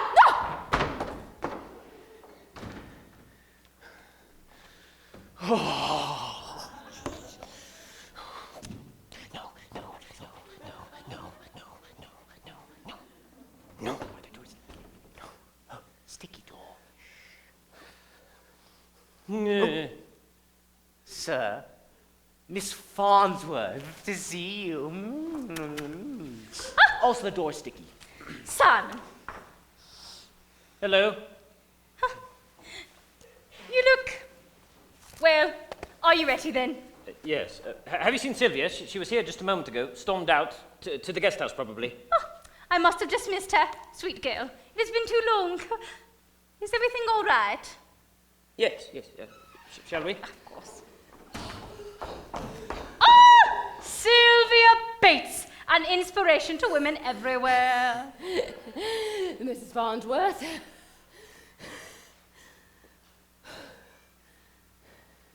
Well then, shall we be off? Yes.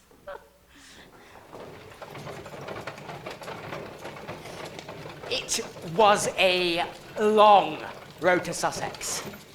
Miss Farnsworth had much to say, desiring to hear all about the adventures of Simon and Sylvia from the beginning. I want to hear all about the adventure with the demon and the whale in Devil Falls. It sounds fascinating. Simon and Sylvia, naturally, were very forthcoming. Some hours later, the carriage came to a halt atop a large hill, and the three cheery travelers looked down on a lovely manor.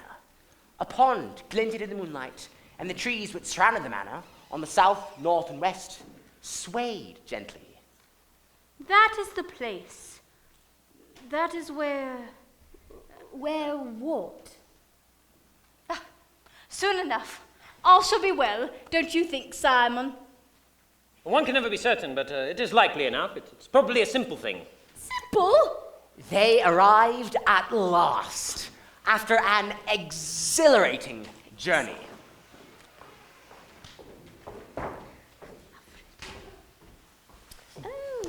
The butler greeted them at the door.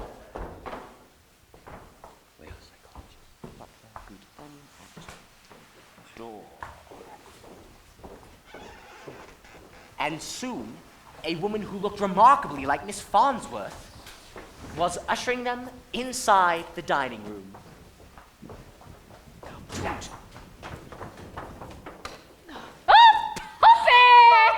How I have missed you! And are you? Please sit. I have food prepared in case you are hungry. You are as kind as you ever were. Ah, this is my darling sister Poppy. Poppy, this is Mr. Conrad. Oh, how do you do?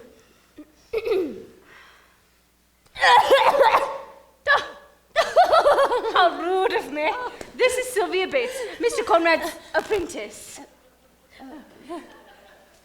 Apprentice? Yes, isn't it thrilling? Fascinating. Oh, Poppy, I am sorry. It is my usual, appearing elated in the face of...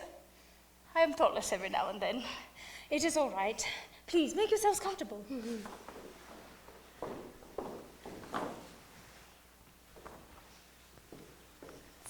How are things, Poppy?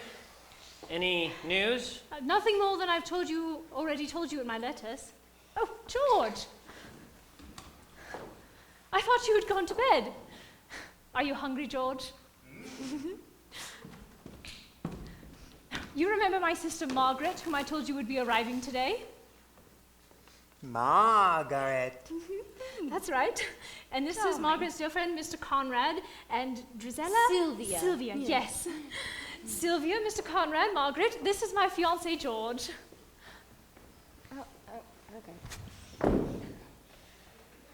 Fiancé? Yes, no doubt Margaret has informed you that. Oh, George, I am sorry, you are hungry. Just a moment.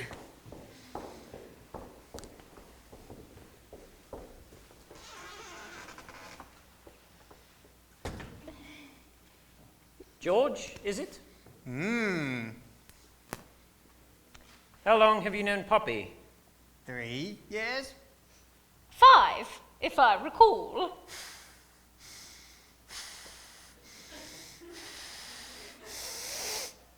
Yes, 5.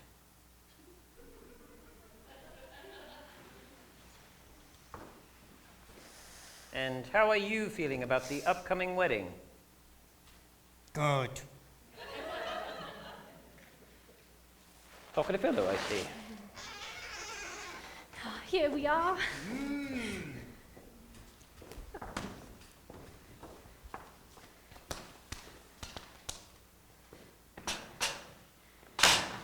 Thank you, Mary.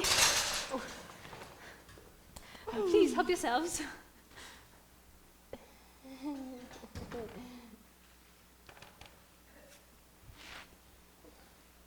Oh, George, darling, remember your manners.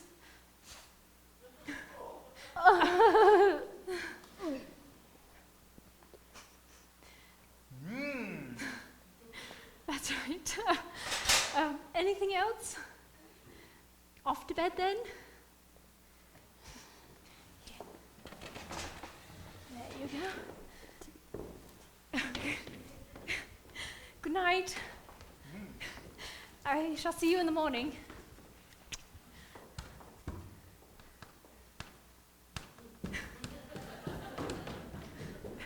Thank you, Alfred. It's all right, Polly. Everything will be fine. Mr. Conrad will make it all better.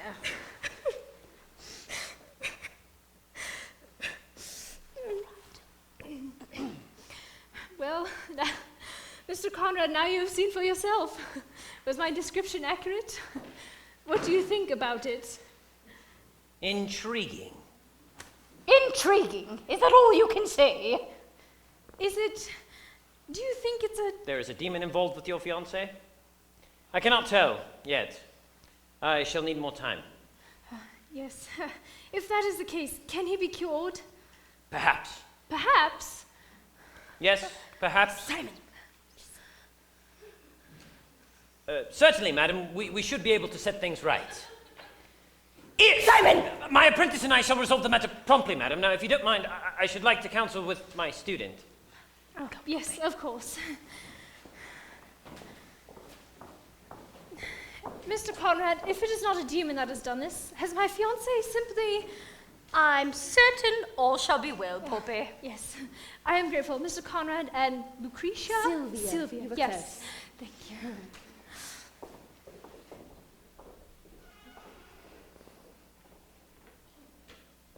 What? She is scared to death, and all you can say is, perhaps, Simon Bilius Conrad. I am not in the business of lying to my client, Sylvia.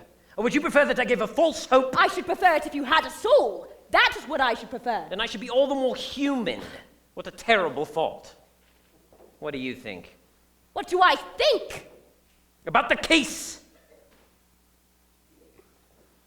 I cannot tell. It is impossible at this point to proffer an informed hypothesis on anything, especially since, I presume, there are several important details that are being kept from me, like, For example, the fact that it was Poppy's wedding, which was written about in the letter.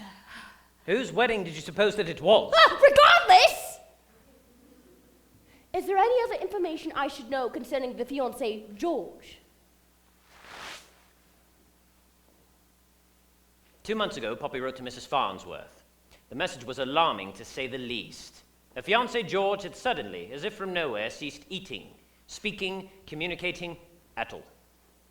No doctor could solve the riddle. Mrs. Farnsworth, naturally, came to me. And we began a regular correspondence with Poppy. Since that time, her fiancé has shown incremental improvements and is obviously eating once more. Devouring might be the word. And has some baseline communication skills returning, but his behavior is still odd. Indeed. If it is possession, it is a strange case. Victims do not generally improve, if you can call his condition improved. Baku? Perhaps. Baku. Kingdom Beherit. Classification, Dreamwalker. There are rare occasions in which Baku will devour dreams and the mind of its quarry will crack. If that is the case, we may be able to assist with the recovery process. There is the unfortunate possibility that the poor man has just gone and... Clipped his lid? In which case we shall be able to do nothing at all. We shall see. I should like to observe George's newfound idiosyncrasies for a little while longer, until I can be certain of a diagnosis.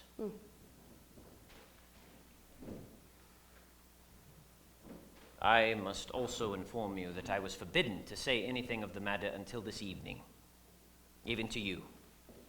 Poppy is concerned how the circumstances will reflect upon her and her fiancé in the eyes of some of her relations. Indeed, it was only after much persuasion on the part of Mrs. Farnsworth that Poppy became convinced that a witch doctor might be necessary. But we are bound to secrecy even now. No one is to know who we truly are. We are psychologists. Oh. Not even the staff knows our true identity.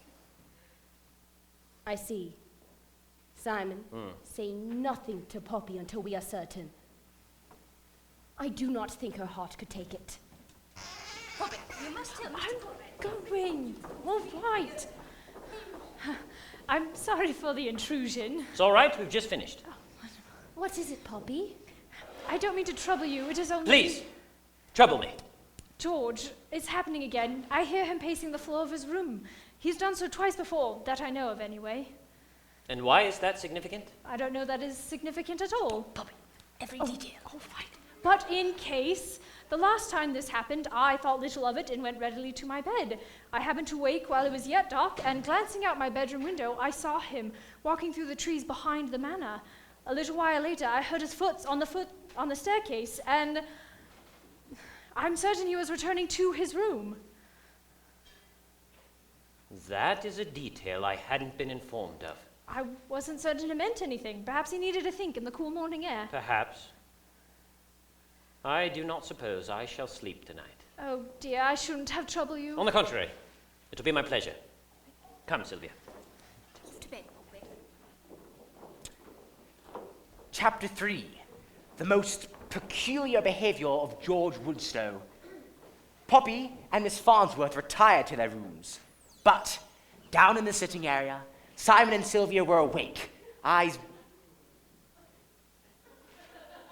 bright with anticipation. From the upper landing, the steady, plodding footsteps of George Woodstow could be heard. They continued for the better part of an hour, pacing and pacing. Then, all at once, they stopped. The clock struck midnight. A door creaked open somewhere in the lonely manor, and then footsteps on the stair. He is coming this way.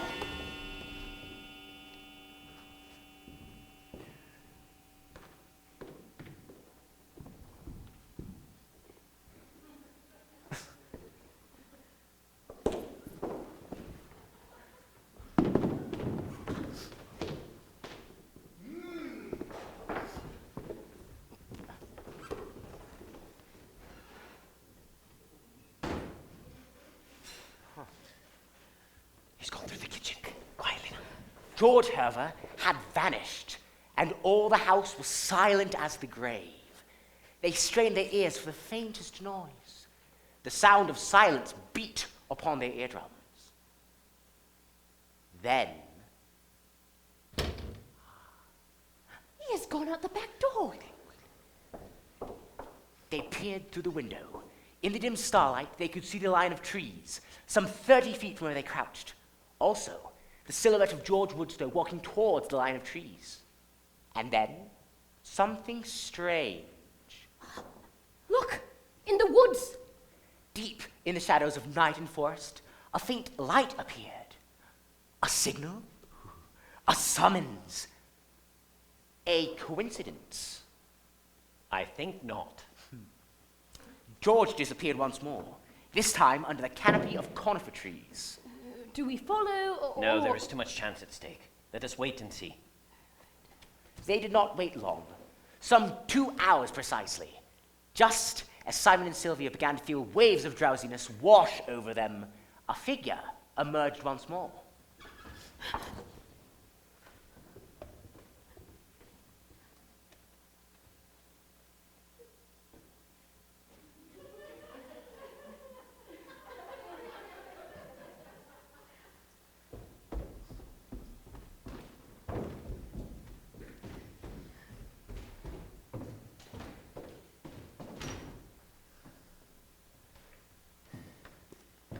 He's gone upstairs to his room.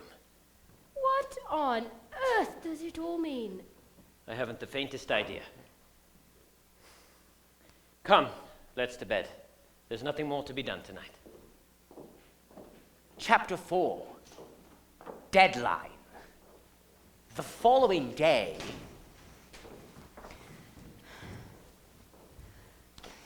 But what on earth does it all mean? I haven't the faintest idea. Oh, I had hoped, only I'm sure it's no easy task, only my sister spoke so highly of you. How long until you've solved this riddle? I cannot say.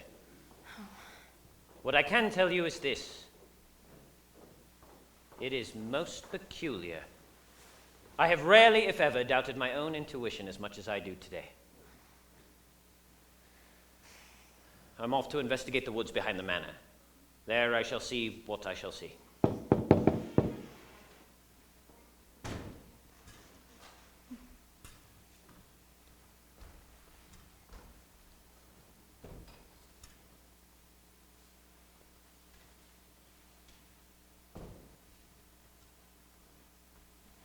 Thank you, Mary. That will be all, Mary. Are you all right? When did you say? Till the mystery is solved? I did not say. Yes, of course. Poppy? I was only wondering. Poppy, what is it? Out with it! I'd only hoped that we might be through with it all by the time I am to be married. You have not set a date. You told me. What have you done? Poppy! Mother wrote to me last month. She insisted that it is proper after all, and she's in terrible rush to have her daughters married. I have delayed the inevitable not long enough for my dear George. When? Next week. Oh. That is when. This is a letter from Aunt Marigold. She's accepted the invitation. She shall be arriving in a few days. Aunt Marigold! If Mr. Conrad is not able to, what shall I do? Aunt Marigold, above all, she shall call George a lunatic if she is to see. If he doesn't recover in time, he shall be placed in an asylum. She is a woman of influence, after all. The family will go along with it. Call it off! Delay the date! I cannot! By the time my letter arrives, they shall be well on their way. It will be a scandal. My house shall be filled to the brim with relatives, all who have nothing to do, and what reason shall I give them for my change of heart?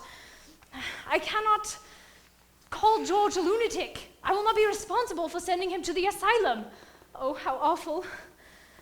What then? The family shall then presume he's been unfaithful, and his reputation shall be ruined. Oh, I do not know what is worse. And poor George, He has enough troubles at present. There must be another way. Not in the eyes of my father and my mother and my aunt, and the list is long. She is right. My family is dogmatic, to say the least. This is blackmail. George needed to be slandered. A woman may have a change of heart that...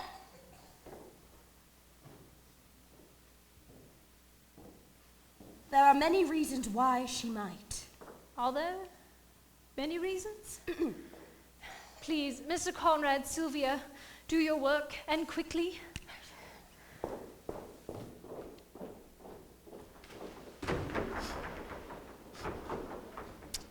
Chapter 5, The Lover's Pond. Sylvia was fuming. It is probable that, had she stood still long enough, the grass would have burst into flames beneath her feet. But she kept on marching, right out the back door. Oh, Sylvia! No reply. Sylvia, slow down. We are undergoing an investigation. Breathe, for goodness sake. First, we need to determine which direction George entered the woods last night. what do you think I'm doing? Oh. You shall find me extremely focused, Mr. Conrad. I see that you are upset. Do you? Well, whatever it is, Poppy seems to be having a difficult time with it. You just noticed. And you seem to be having a rather extreme reaction to the situation. You are as red as a raspberry What's tart. this? More mockery incoming? I was only...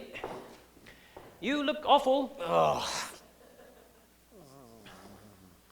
Whatever it is, it must be terribly unpleasant.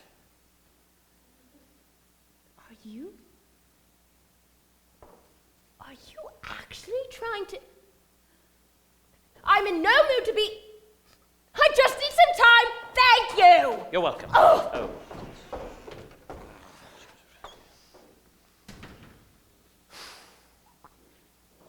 Off into the woods, I see. I'm sorry, you are? Poppy's butler, Alfred.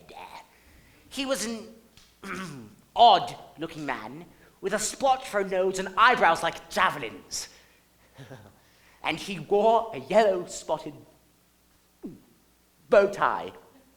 The ugliest Simon had ever laid eyes on. Yes, we were just, You are psychologists.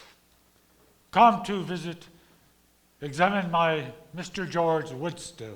Yes, as a matter of fact, we are curious about all of his doings, all of his comings and goings, the activities that might interest him. He went that way. At least that's what I should guess. All right. Why? There's an old pond. Pleasant to sit by. He and Miss Poppy used to spend many an evening by its waters. Those were the good old days. Yes, all right. There's a certain magic, they say, I'm sorry? out by the old pond. It's where George and Miss Poppy fell in love.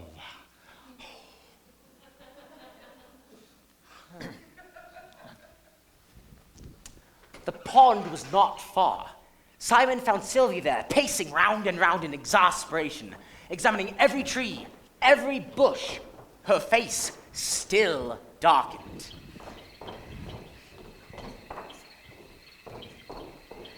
Any luck? With what, exactly? We have no idea what we are searching for. This man's behavior is the strangest I've ever seen. If it is a dream walker, we should not find it out by taking a stroll through the woods. And you, Simon, I can see it in your eyes. Even you are uncertain of yourself. Just keep looking.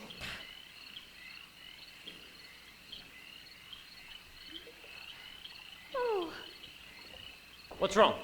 Upon an old oak tree was a large heart etched into the bark. The names Poppy and George carved within. Why are you crying? You are crying, are you not? Those are tears! Why do you suppose? Poppy, it is a cruel world. It is. That is just life, sometimes. Just life. This woman has a heart, a soul. She is faithful beyond anything, well, anything you could comprehend. Have you not seen the pain in her eyes? She does not wish to give up the man she loves, and yet she is also trapped by her indignant circumstance. It is both beautiful and agonizing all at once. Such enduring love. Yes.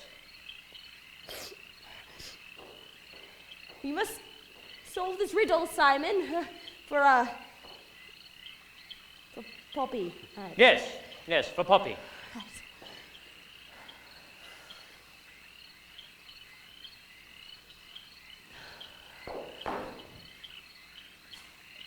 What are you doing? Simon, we are both stubborn in our own special ways. Yes? Life has not yet been so cruel to us as it has been to Poppy, and then, don't you think we ought to? Or to what? What do you... Before anything happens, don't you think? What was that? Came by way of the manor. God, no! Why couldn't you just... No. Just breathe, Matthew. Where were we? Okay. Everyone, let it out? Okay. Chapter 6. The bow tie. They returned to the manor once more, and there they found Poppy lying face down in the grass, a large goose egg protruding from the back of her head. George? No, Poppy, not George. Sylvia. What happened to you? I saw him just now. He called to me. But he's not. It was George, you don't understand. He had the light in his eyes. He looked awful, all haggard and dirty, but his eyes, he was my George. Where is he now? How did you black out? You look as though you were struck from behind. I don't know. I was taking a stroll around the manor. I was contemplating. Oh, I'm ashamed. I've been so afraid I was contemplating calling the whole thing off. Do you know I was only thinking of myself? That I should save face, even though they would no doubt destroy George's reputation. But then I saw him coming out of the woods, and how could I consider leaving him? Forgive me, George. And then? I woke up, George was gone, and you were here. How disappointing. Come, you need to lie down. But what of George? I don't understand.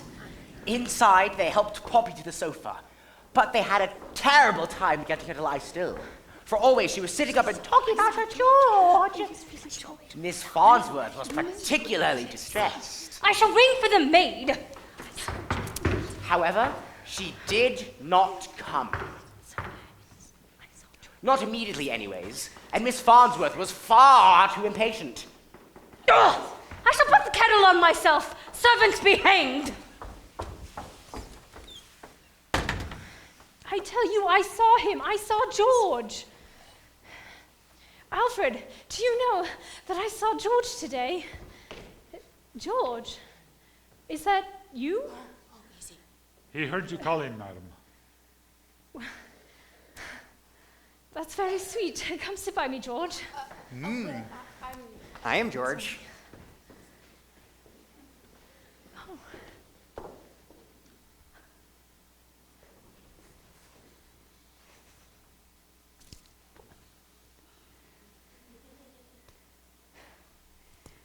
Alfred, I would like a raspberry tart. Do you mind?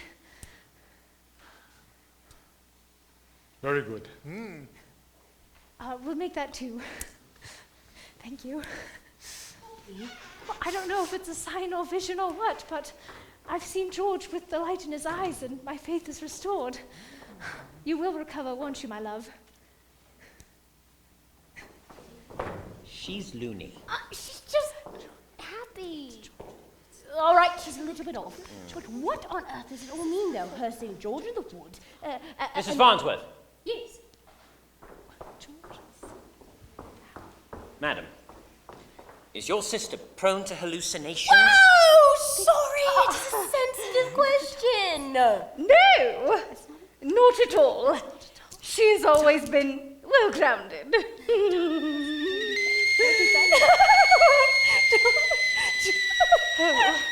I promise. She has never... I better get the tea. We must investigate once more. The woods. Where Poppy thought she saw. George? Simon, I found this lying next to Poppy where she had fallen. Do you remember? How could I forget? Then she did not take a tumble after all. We shall investigate the woods once more, but under cover of darkness. There is something nefarious going on in this house. From this moment on, we trust no one but ourselves. I just hope Poppy will be all right. Oh, Georgie Poo. Georgie Poo.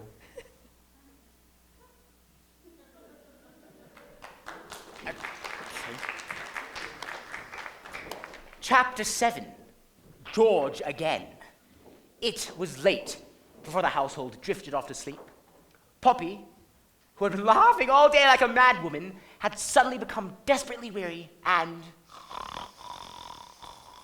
collapsed onto her bed. She had not even taken the time to undress, and Miss Farnsworth could not wake her. And she reasoned that if she could not be woken by her own snoring, which at present sounded like a locomotive, there was nothing to be done. George was not pacing, thank heavens. And the servants, too, had all retired for the evening. It is time. They crept silently out the back door, which Simon made certain shut without a sound. They lit a small lantern, which Sylvia hid beneath her cloak, until they had reached the line of trees. The mystery deepens. Look, signs of a struggle. And a body has been dragged this way. For a few minutes only, they followed the trail of smushed brambles and branches, until... Odd. The trail ends here. But there is nothing there at all. Right.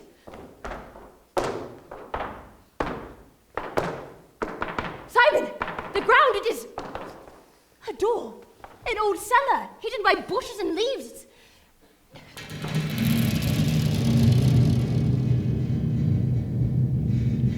Ready? Here we go. And down into the beckoning dark. An old wooden staircase led them down and down and down. The lantern light bobbed courageously before them, revealing walls of earth and clay. Old shelves, collapsed and rotting, lay fallen in their path. Even a few old jars, still sealed but long forgotten, lay in the dust.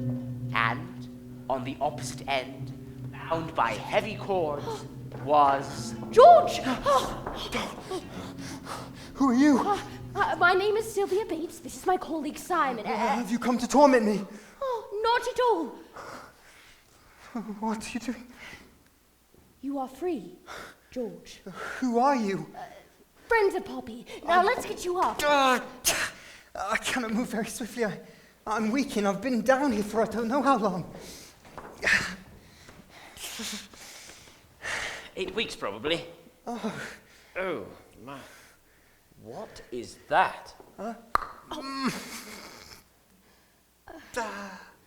Who has done this to you?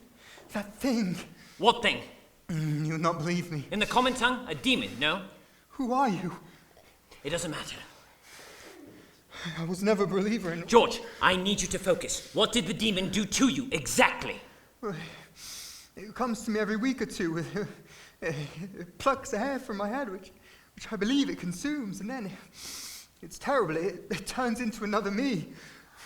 Nanshi. A Nanshi. Kingdom inherit. Classification, shapeshifter. Colloquially referred to as the mockingbird. The Nanshi has little interest in locking people away in old wine cellars, Sylvia, long forgotten with time. They are not intelligent enough, and besides, they are harmless. But they do possess the ability to alter their physiology. Why, his description sounds exactly like the Nanshi. Their only purpose in transformation is survival, should the need ever arise. And besides, they've had little dealings with mankind. Have you ever heard of a Nanshi imitating a Homo sapien? We are missing something, Sylvia. Well, there is also that woman. What woman? She comes to me every day or two with a meal, a scrap of bread and some filthy water, just enough to keep me alive. She. Describe her. She does not show her face. Oh, no. Indeed. What's to be done? We must form a plan and be finished with this dark tale. I'm sick at heart. Come on. Let's go. Easy. Chapter 8. The Mockingbird Sings.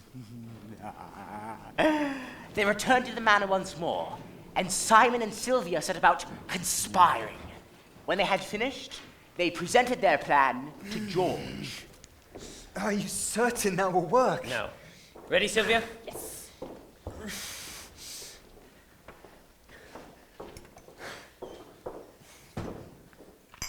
Seeing eye powder? Very good. Now, to catch them unawares. Right. How exactly do you propose With the utmost caution.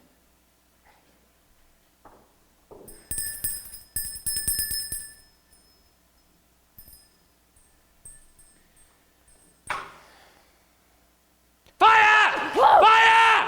Fire! Come on, Sylvia! Fire! Fire! Come on, George! Everyone's doing it! Fire! There's Fire! a fire down here! This girl is on fire! Who is shouting about a fire? Shouting? Sylvia was shouting some nonsense a moment ago, but now that you're all here, I've simply been dying to have a chat. George! What happened to you, George? What's all this noise? George? Puppy! Margaret, it's happening again. What is, Puppy? First there is George, and then there's George again. Though it's not George because he looks so abysmal. It must have been a vision in my mind. Though it was George, though it wasn't George, I don't know. Let's get to bed, Puppy. Yeah, and then there's George again. And we sat together on the sofa this evening, and I called him Georgie Poo, and he called me Georgie Poo back, which makes a small amount of sense now that I think about it. Yes, you're tired, Puppy. Come. And then there's George again, and he looks awful once more. And what will happen next? When shall I see George again? Shall I walk into the parlor and see him sitting on the mantel in his undergarment? Puppy! Well, George shall never surprise me again. Never again, George. George? And there he is again. Oh. Simon! What? And now we come to it. George, I am George. we shall see. Have a seat, George. This is impossible. I need to lie down. No one is going anywhere. Now,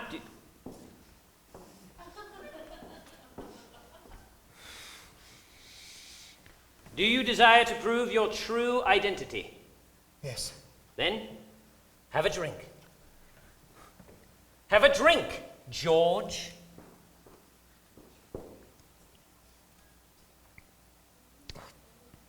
Tasty. Tasty.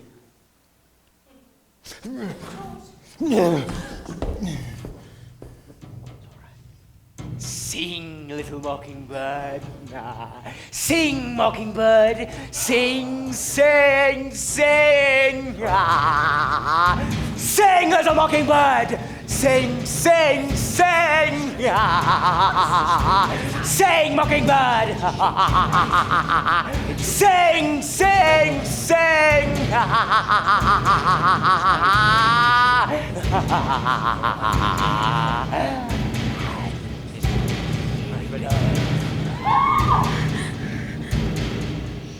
all right. Steady. It is harmless. Mary, look out! You're the psychologist here to see Mr. George Woodstow? And who are you? I am Mary. You are no psychologist. Witch doctor, I know you now. And I, you traitor. Seize this woman. You've made one mistake. This Nonchi is no longer harmless. It will do as I command. Poppy, George, Mrs. Farnsworth. Get out!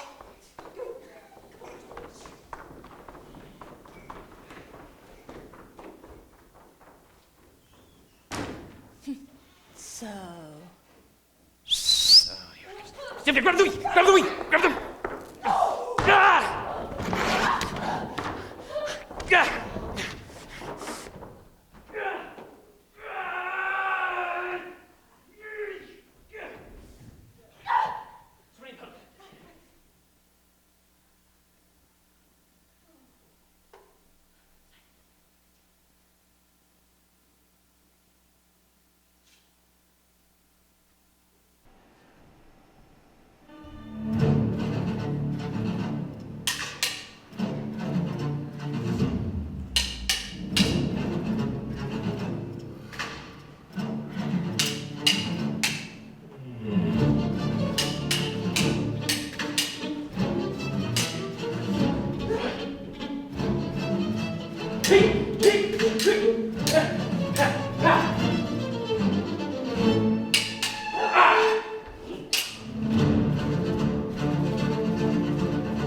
Ah!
Pax vobis, tum requiem.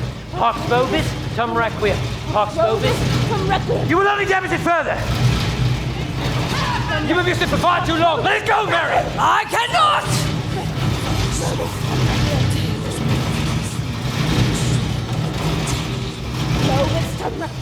Stop!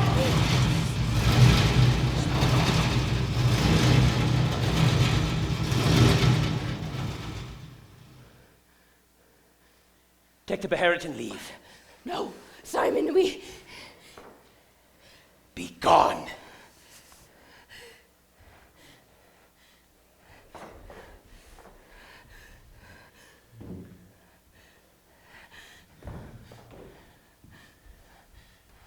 Simon!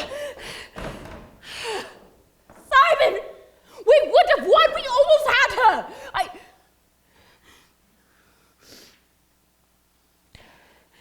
The Nancy was in torment. Its mind was splitting. Or did you not see? We might have saved it. Now what? We just let her escape? You know what kind of woman she is! There was nothing more to be done, Sylvia. I miscalculated. The Nancy is of such a benign nature. I did not think that it could be trained to be so vicious, even by someone like that. We could have destroyed it. Simon! Is it over? It all became so quiet. I thought, oh, Simon. It's all right, Mrs. Farnsworth. We are safe at the very least. Where is that mad woman? Gone. She escaped, Mrs. Farnsworth. We have done all that we can do.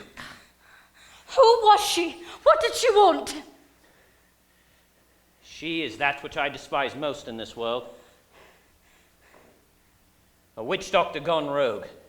She practices the forbidden art. Forbidden art? The torture and the enslavement of the Beharit. That Nonchi had been forced into involuntary servitude.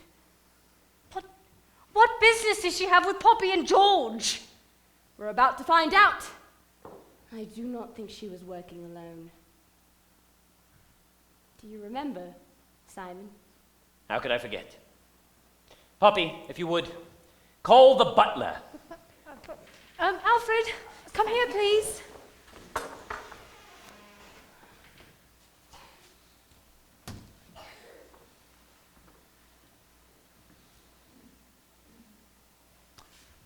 All is well, I presume? Mr. Conrad has said it right? This afternoon, Poppy was struck from behind and rendered unconscious. We found this lying next to her. A coincidence, I'm certain. I misplaced it this morning. You weren't only half an hour prior to Poppy's fall, when you spoke with Simon and I. Well, Poppy! For once, speak up! That woman, Mary. Alfred was the one who recommended her. He said she was in need of work. And let me guess, that was 2 months ago. Forgive me, madam, What did Mary want? Out with it, man!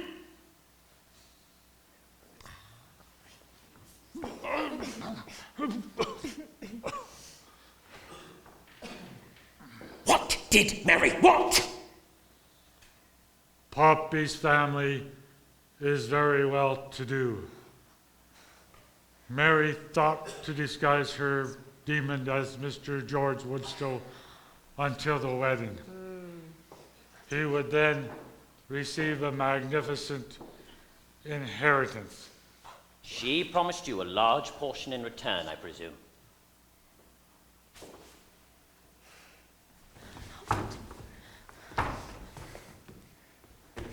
Oh, George! Oh. It's all right. He attacked the woman I love. It's fortunate I didn't strangle him. There's still one thing I don't understand, George. This afternoon, I saw you coming out of the woods and you called to me before Alfred knocked me senseless. How? Why? What happened to you?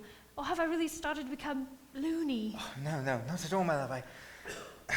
I finally, after several days, managed to loosen my bonds, and thus I escaped. As soon as I cried out to you, though, I was grabbed from behind and pulled back into the woods. I was struck on the head, and I woke up once more in that blasted cellar. Alfred, the magician, poofing here and there, conking us all in the noodle.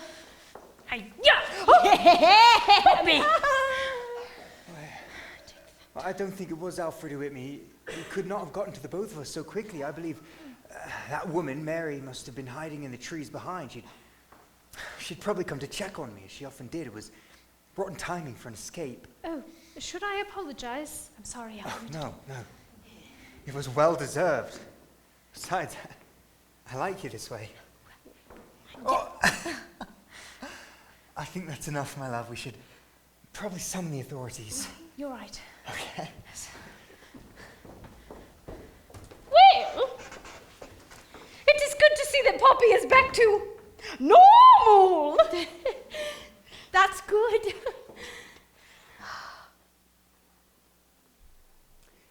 Chapter 9, the last chapter.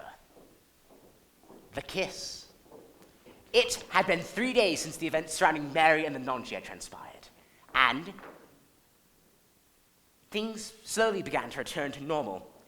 No one could find anything out about her location, her whereabouts, etc. Poppy, being Poppy, had believed Mary to be a poor servant girl and had done very little research before taking her on.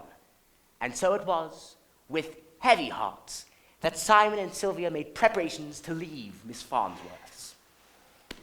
You will not stay for the wedding. I will not. I'm tired. Ready, Sylvia? Simon, I was wondering, it is a lovely day. Will you not take a stroll with me, Simon? There is a dear little spot, a pond, behind the manor. They say it is simply magical. Will you not take a stroll by the pond with me? The pond? I have been to the pond. There was something there that I can't quite put my finger on. I would not go to the pond, Mrs. Farnsworth, for your own well-being. I have been to the pond. Oh! All by yourself? Simon? Like I said, I wouldn't recommend. Who was at the pond with Simon? Sylvia? Do you know? A fool was at the pond with Simon. Take care, my dear. Thank you again, Mr. Conrad and Priscilla? Sylvia. Yes. Who knows, perhaps we'll stop by on our honeymoon and say hello. Goodbye! We're going to Ta-ta!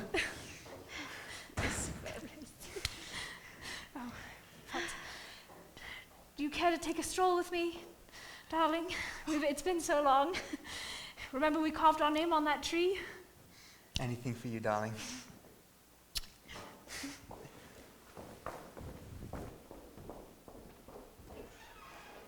We shall not go to the pond, Simon and I.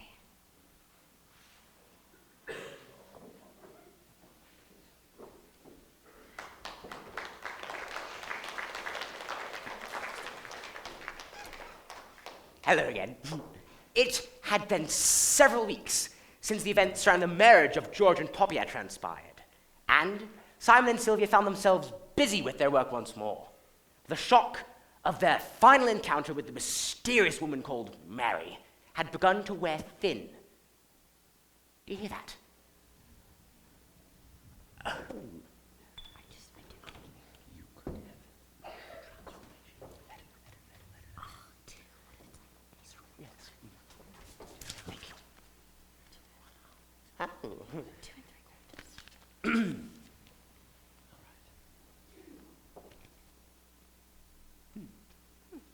Simon could discover nothing more concerning her and had finally relented.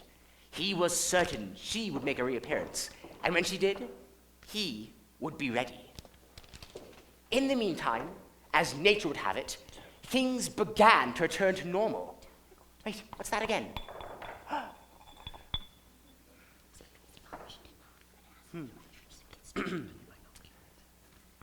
You again? That is, Simon and Sylvia had begun to quarrel again. A healthy sign, according to Matthew. a letter. Another client. Oh? I was wondering whether I might go at it alone this time. I think I am ready to conduct my own investigation. All right. So, you agree? Yes, of course. Go right ahead. Just like that! Of course. Why not? Thank you. Sylvia, It would behoove you, Simon, to leave private letters be. private. Yes! Yes, well, I care very little for such things.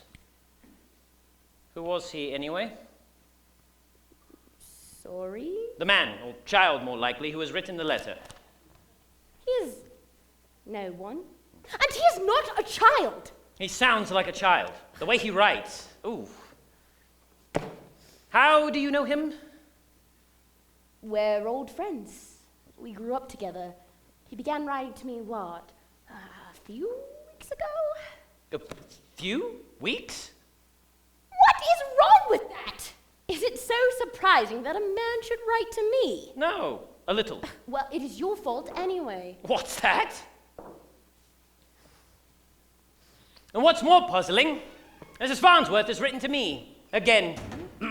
Master, I have some tea. I don't think you ought to conduct this investigation after all. I shall accompany you. Who knows, you might go gallivanting off. To where exactly? You have no right. Oh, I have no right. Oh, yes, I have. You are my apprentice. That'll change soon enough. Ha! Ha!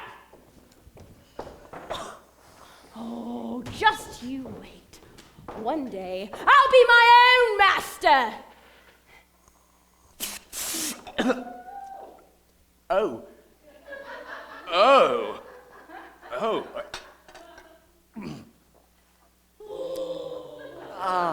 Yeah.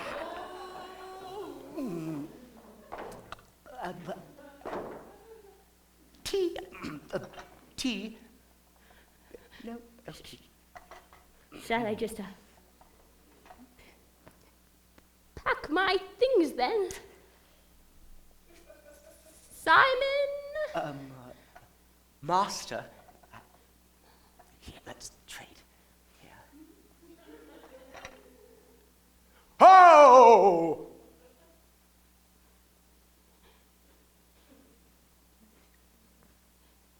I shall just pack my things then and leave. You are ready, my lady, to conduct your own investigation. Good. Bye.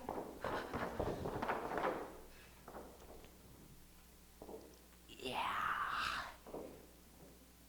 I apologize for such an abrupt and unsatisfactory ending, but some things just take time. Happily, Simon and Sylvia went on to solve a great many more mysteries together. But of the kiss, I am not certain if they ever spoke another word.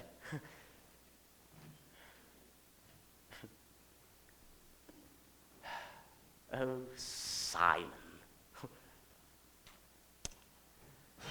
And now, at last, I lay down the pen. I have transcribed all that I can remember concerning my master's heroics in the world of demons, his failures and his triumphs, his eccentricities and moral incongruities. It has been many years since he passed on. Such is the curse of mankind. And yet, I remain alone. To fulfill his dying wish that a record might be kept concerning his peculiar knowledge of the mysteries of the Beherit. The reader may find it curious as to why I should remain faithful after all these years. For such a man as Simon is not easy to love, and many, many curse his name. But I still remember a time, long ago, when my master rescued me from the clutches of a most wicked witch doctor who had me enslaved and had used my powers for his own gain.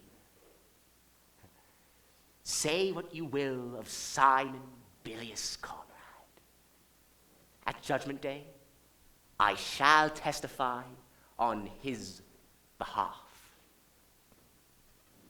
He truly was a good man. The end.